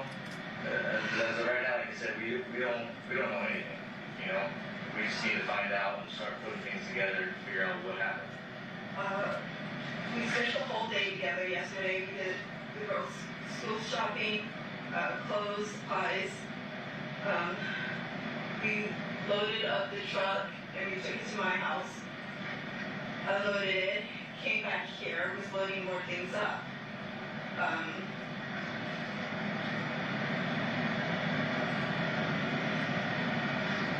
was it. We just unloaded things. We ate, drank a little bit, smoked a little bit, but that was it. Like, nothing abnormal. Okay. What time were you guys here last night? Often on different times. I know, like, we left like at 9, I think. Got back, I think, at 10. And then I know I left, but I'm not sure what time. I was talking to Yoko, so she would have an idea of what time I left. So last time you talked to Yoko was that after you talked to Yoko last night was when you left, or right after that? Shortly after that, yeah. Okay. Because she was cleaning up and I was cleaning like the bottles and stuff like that up. Okay. And who was home at that time? John, myself, Yoko, and Yoshida. Okay. And then last night when you talked to Yoko, you don't remember what time that was last night, or was it this morning? It was like midnight, 1 o'clock, I think. Okay. Do you remember your conversation with her? Yes. What were you guys talking about? We were talking about John owing her money, and she said he owes her like $200. We were talking about Andrea coming back. I know John's trying to get out before Andrea came back. And I left the keys for her for Andrea. When was she supposed to come? We don't know.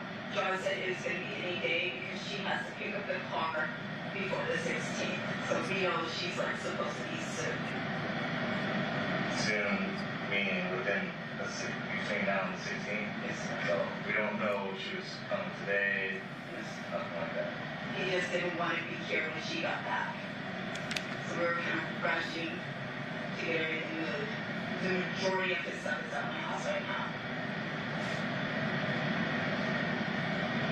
Okay. And then you guys are moving stuff back and forth yesterday to your place. What's your address? 5510 Porcupine Road. 5510. How do you spell that? Porcupine, Porcupine, Ram, R-I-M. And is that in Vegas? Yes. You know the zip? 89130. How do you spell your first name? D-E-B-Y-N. Last name? Michaels. And your date of birth? 4/28/78. 702 677 4430. Okay. So you're moving stuff back and forth to this house at 5510 Porcupine Road. Yes, sir. And then from there, think he came back here around maybe 10 o'clock-ish. Did you guys pack up more stuff? Yeah, I put more stuff in my truck, and then I went and grabbed my daughter's prescription, and I went home.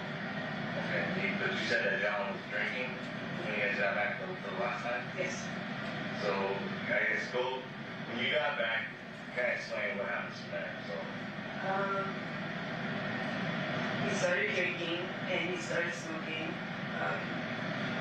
He sold cigarettes from me, and he was in the garage. Yoko came down.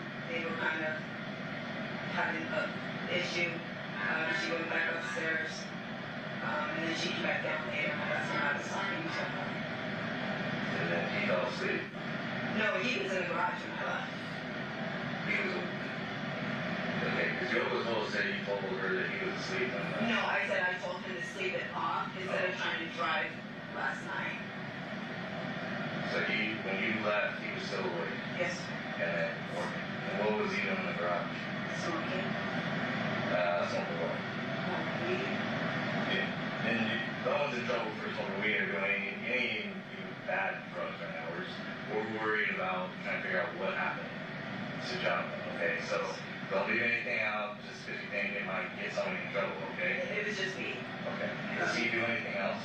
You know? No, sir. I know he smokes cigarettes and weed. I know he has drinking. He was drinking Jameson last night. I was cleaning everything up before I left. So he's in the garage, say he's just smoking, and then you finish packing up your stuff and then you take off? Yeah. That's the last time? You guys text each other or call each other? I've been texting him all morning because today was the first day of school, and he was supposed to come down to help me with the grocery register. When was the last time you talked to him over the phone? Like text or call? No, last time I talked to him was face-to-face. Okay, so you didn't text him when you got back to your place saying, hey, he didn't try texting you? I texted him, he couldn't help me from workers.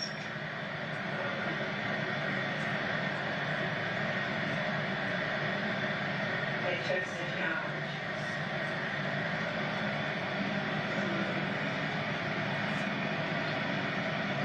Hey, this was 4 this morning when I was up trying to get the stuff for the girls ready for school. And I was saying, like, I can't find anything. And then I've just been calling and texting and haven't heard anything. Okay. So, do you know, like, what he does for work? He's a handyman, so he does odd jobs here and there. Like side jobs? Yeah. People just call him and they'll just do things like Mom said something about like the moving and stuff. Does he move people too? So he just does any kind of odd end jobs. How long has he been doing that for? A few years. Does he have a lot of clientele or is it just like word of mouth? I think it's more word of mouth. I don't know his clientele. He says he puts ads up on Facebook and he tries to drive his trailer around a lot. Like yesterday when we went shopping, I wanted to go in my car, but he wanted to use the trailer for advertising. So that's... Do you know when last time he had a gig or job?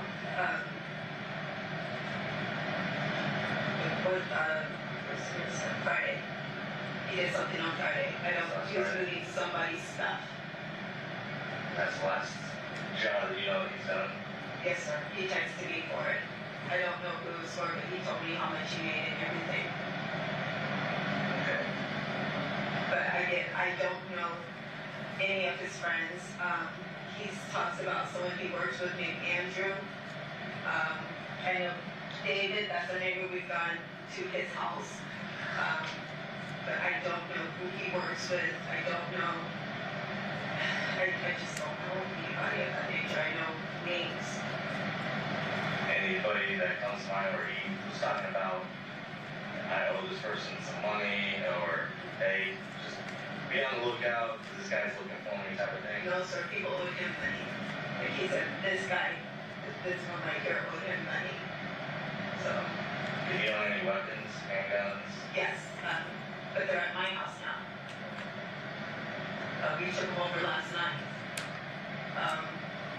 We didn't bring the ammunition though, like, because there's no safe at my home for them. So we intentionally left the ammunition here. Over here? Yes, sir. And then, So Detective, so far you've learned a few things from Miss Michaels. She indicated that John was alive and fine when she left, correct? She claimed that... No. No, he's sleeping. John had some guns, but they'd been moved to her home, correct? Correct. She claimed she did not have a safe at her home, correct? Correct. I'm going to resume. the girl is supposed to pick up this car over here. His ex-fiance. They were supposed to get married? Yes, sir. When did they break up? They broke up, I want to say May. Of this year? Yes, sir. Do you know why they broke up? She was trying to get back with me, and she moved all of her stuff out. She tried to come back. It just, from what he said, he'd rather try to make it work with me versus being with her. But wasn't she married to his son at the time, though?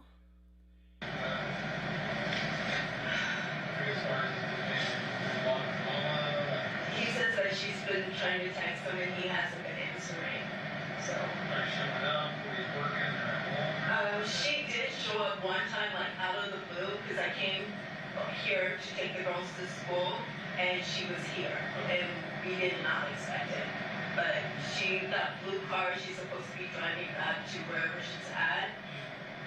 But I don't know. I think it's Utah, but he said she's coming because it has something about the 16 on it, like the tax or something.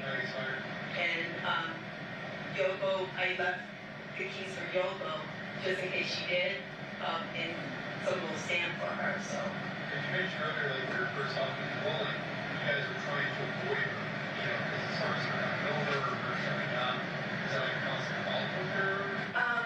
I wouldn't say a problem, but he didn't want to keep dealing with her. He said, like, his ring, we actually threw his engagement ring in the trash last night.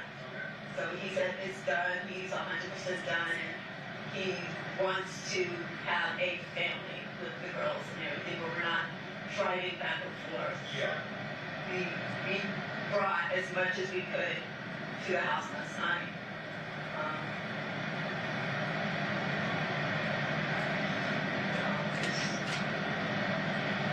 Literally, we were doing this last night to get him out of the house. Yeah. Have you seen any text messages she sent him or anything? No, sir. He just said that he was done, and I just kind of took him at his word. And she wasn't willing to do that? I don't know if that was the case. I think. No, I think she was trying to get back with him because her situation wasn't working out. Like, she left with some other guy, and it wasn't working out based on what he was telling me. And he kept saying that she was reaching out to him, and then I think some girl named Melissa started reaching back out to him. Yes, sir. And he said she reached out to him on Facebook. What's Jonathan's phone? That Yoko that was talking to you in the first breath? Yes, sir, that's his mom. Okay.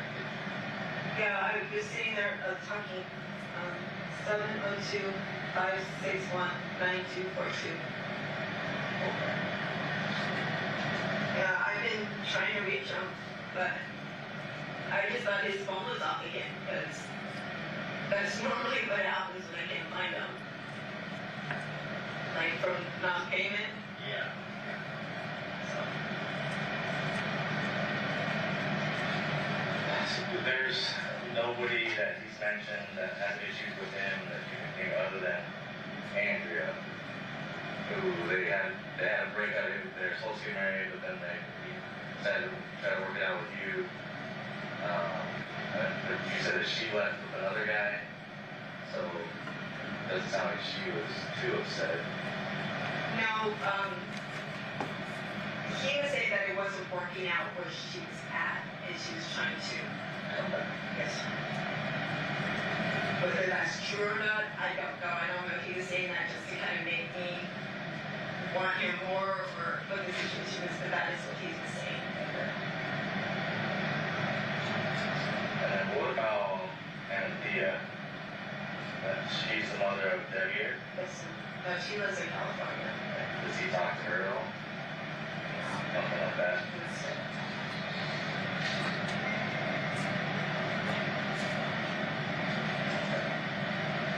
So, you guys, when did you guys start talking back? We started talking more, I would say, at the beginning of this year, because I was coming down here to take the girls to school and things like that, and he was already sitting on Joya, was kind of on her way out, so. Okay. So the girls were living over here with Yoko and Johnson. Okay. When did they move back in with you? The day school got out. Around May? May 26th, 22nd. So they moved back in with you, and you guys are starting to work things out at that point. And then you guys have been off and on since when? No, we're not off and on, we're just trying to make a family work. Like, we're not physically intimate or anything like that, we're just trying to, because the girls really want us with one house, yeah. And it saves on gas, so we were trying to make that. Do you have a boyfriend or anything right now? Yeah, I'm married. You're married? Yes, sir. Alright, so honestly, I was not told that information. I thought you I'm guys... married, but, okay. We were told that you guys are possibly trying to get back together. No, we're trying to get everyone in one house and be a family. Oh, okay. For the girls. So, who were you married to? I'm married to Deviere. The son? Yes, sir. Oh, okay. So Deviere, his son, and you are now married. How long have you been married? Almost 2 years. And yeah, John knows. So it wasn't like you guys trying to get back together, like you said intimately, he's just gonna move back in with you to be with the girls. Yes, sir. Was there a reason for that? Just with the girls, or was there other? It benefit everyone. He was having issues here. Yoko was trying to get him out, and he needed advice. Deviere was good with having Dad come back, even though I wouldn't say good, but he understood. It wasn't his first choice for everything. And then how you spell Deviere? Deviere. Deviere. Yes.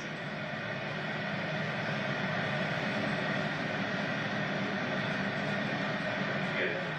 2 years. Almost 2 years. Yes, sir. Has there been any issues with Deviere and Jonathan? Yes, sir. Like, they don't work together anymore, but they're not really. Did he used to work as like a handyman and stuff with them? What does Deviere do now? Installations for like security systems and stuff. Like cameras and things like that?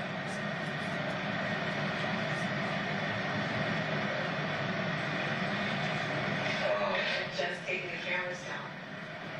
Who did? John and I, we had just taken the cameras down. They're at my house. The ones they were working cameras on the house. When did those go down? Last night, we just brought them over. Oh, you just took them off last night. Yes, sir. There's no cameras left. She said we took the cameras down. She took the cameras down, not the other dude. She admitted to it. Yeah, my house.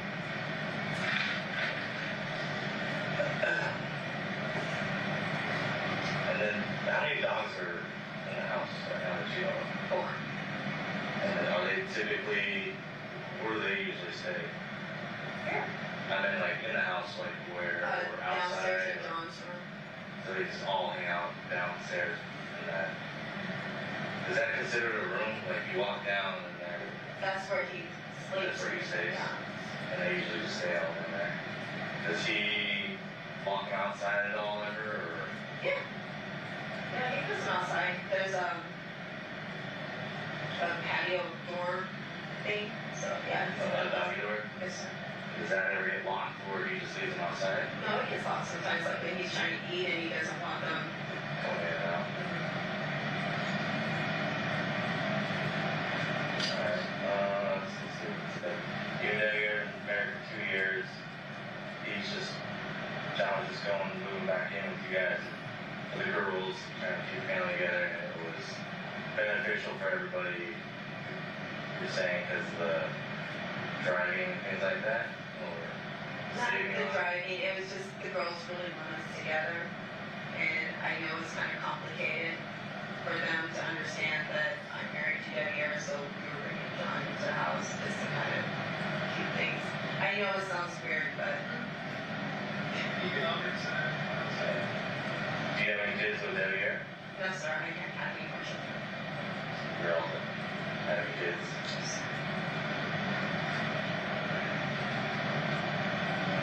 I don't know who you could talk to. The neighbor, David. I know John was supposed to go over there last night. He was doing like a crowd play thing. Like some kind of seafood boil or something. Yeah. And then, did Jonathan have any workers that he had? Oh, yeah. Like any normal, like day-to-day, or was it always something different? He had a few that were pretty routine.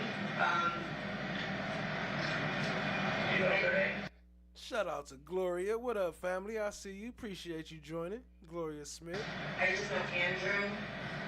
I think the neighbor on the other house that way worked with them sometimes. You know his name, Mitchell? I want to say his name is David. David? Yeah. Not this guy, but David. You know Andrew's last name?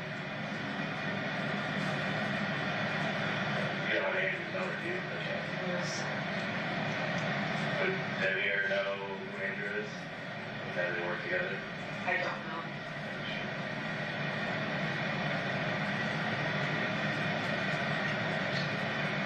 Because like when John texts me, it's usually, hey, I got this job, this, and this.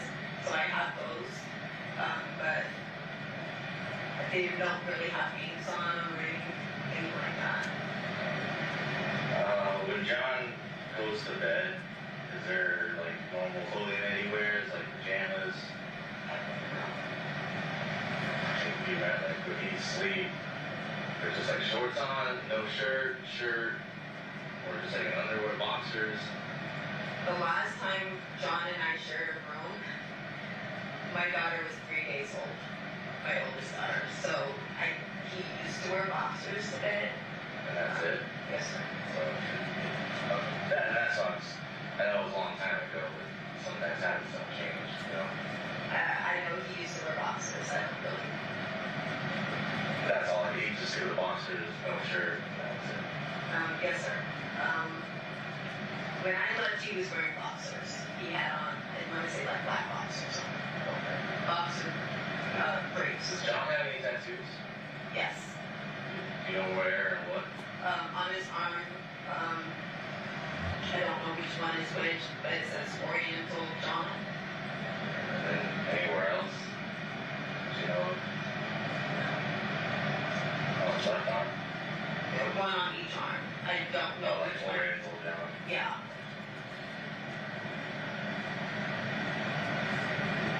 But he's had those as long as I've known him.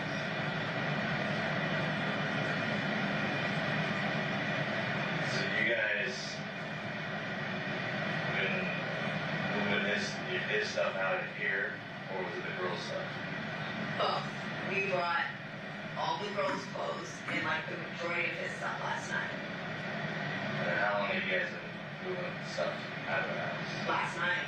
That's it? Yes, sir. He loaded everything up that he could, and we just brought it over. Like, he made it as quick as possible.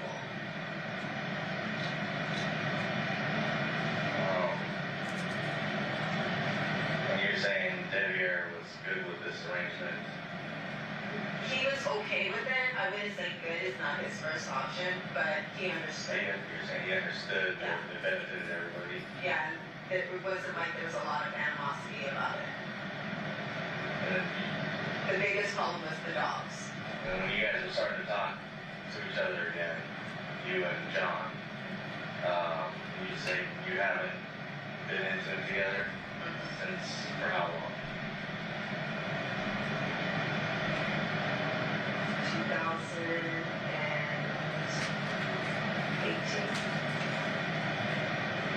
Do you know anybody else that he might have been dating or Andrea? Everybody. He was dating Sarah, Andrea, Michelle. He was just like, when we separated, he was just going on dates like crazy. So I don't Oh, snap. He was a gigolo pimping all the hoes. know how many. He said he had 5 girlfriends at one time.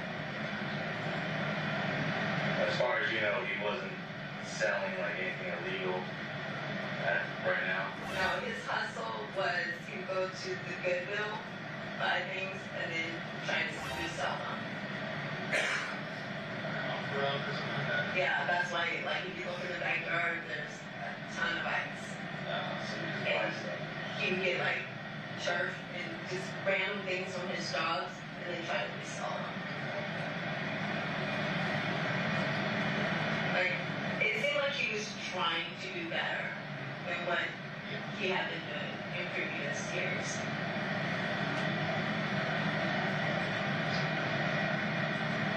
Were you guys hanging out at all? Because I know you were all day yesterday, but prior to that, it was like a regular thing you guys would hang out, or? We actually were here a couple of times this week, me and the girls. We had dinner and everything like that. I know we were here on the 4th, because we went over to David's house. I think we were here like a week after that, so it was just whenever. Does Deviere come with you guys? No, it was me, John, and the girls. We were trying to build that together. And then for, LOKO is Deviere's parent too, right? That's the reason why he would want to come over? No. He just left it with you guys?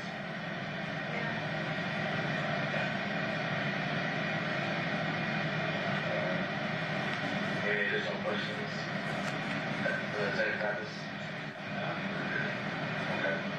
Well, we have your phone number, so if there's anything extra that we need to talk to you about, we'll give you a phone. Okay? Only thing I said, Motion 1243, and that's it.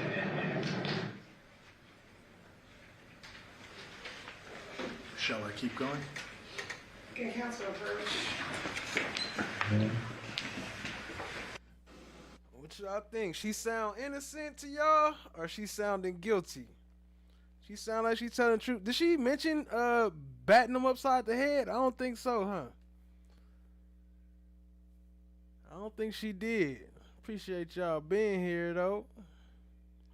Yeah, dig. Lunch recess. During this recess, you must not discuss or communicate with anyone, including fellow jurors, in any way regarding this case or its merits, either by voice, phone, email, text, internet, or other means of communication or social media. You must not read, watch, listen to news or media accounts or commentary about the case. You must not do any research, such as consulting dictionaries, using the internet, or using references.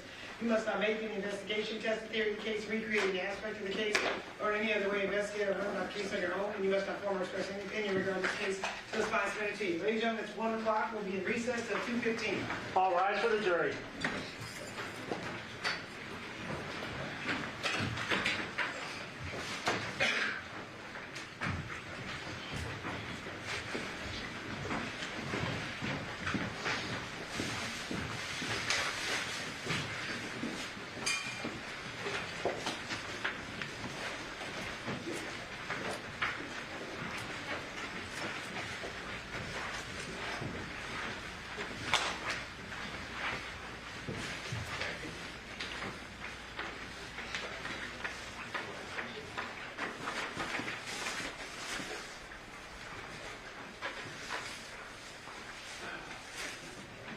Sir, you are excused.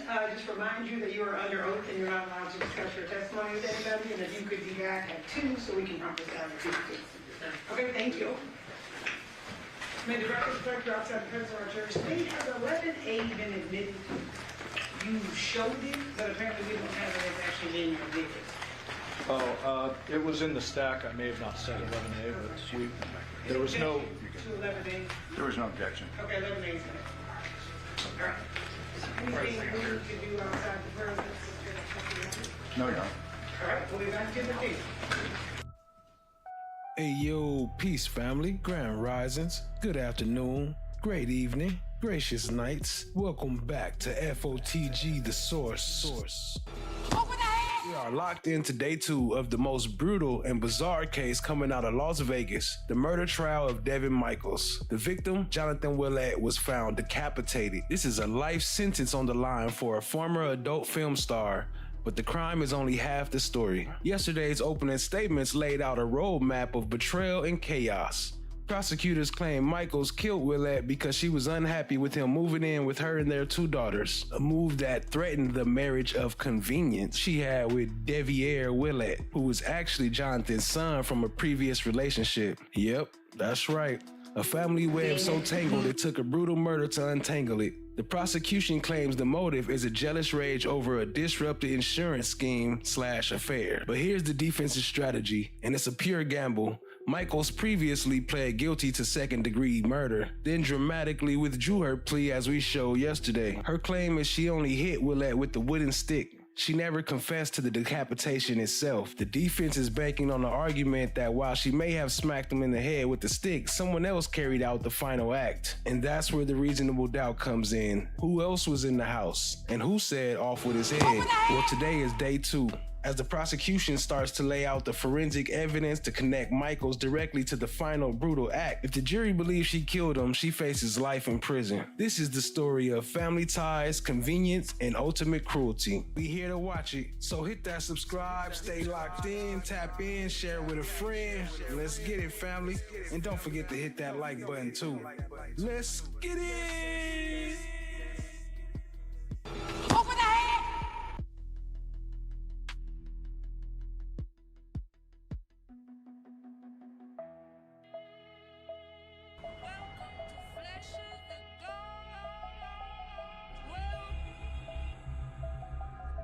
Well, isn't this a nice surprise?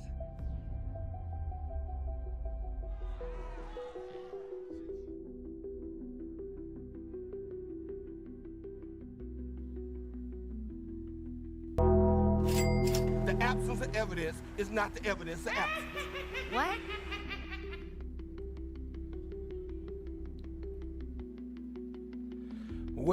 Well, family. Crazy things going on with this trial so far.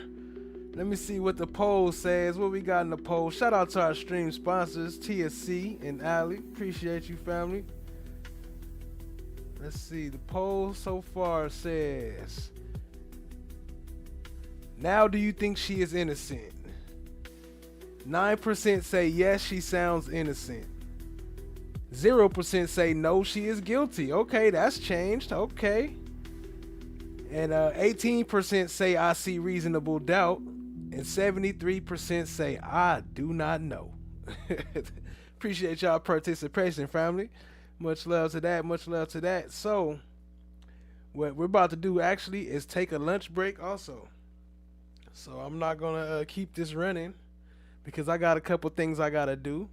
But I will start it back up.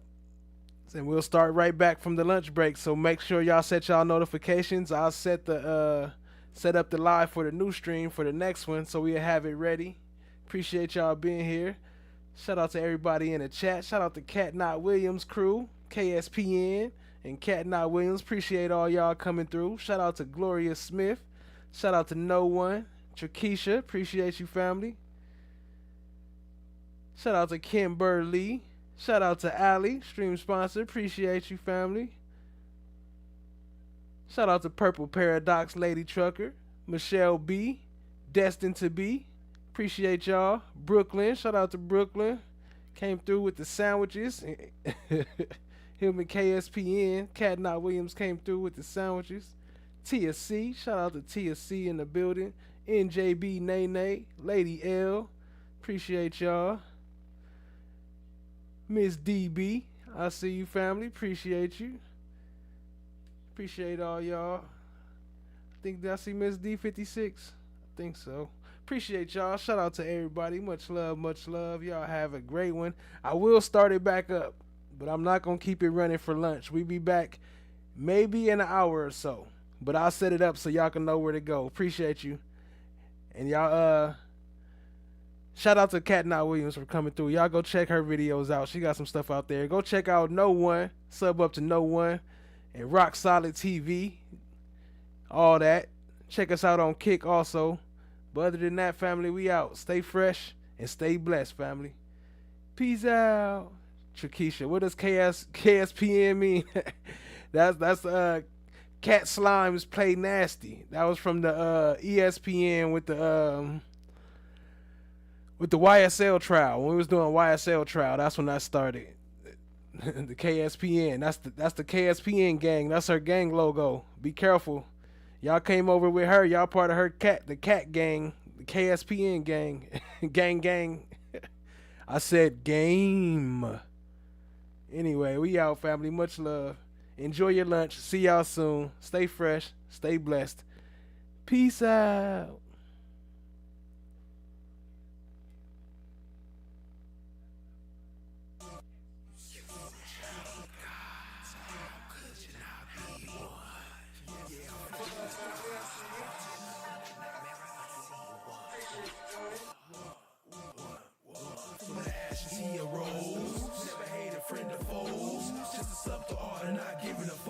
Chasing down my goals, high self-law, L master, supernatural disaster, metaphysical reaction.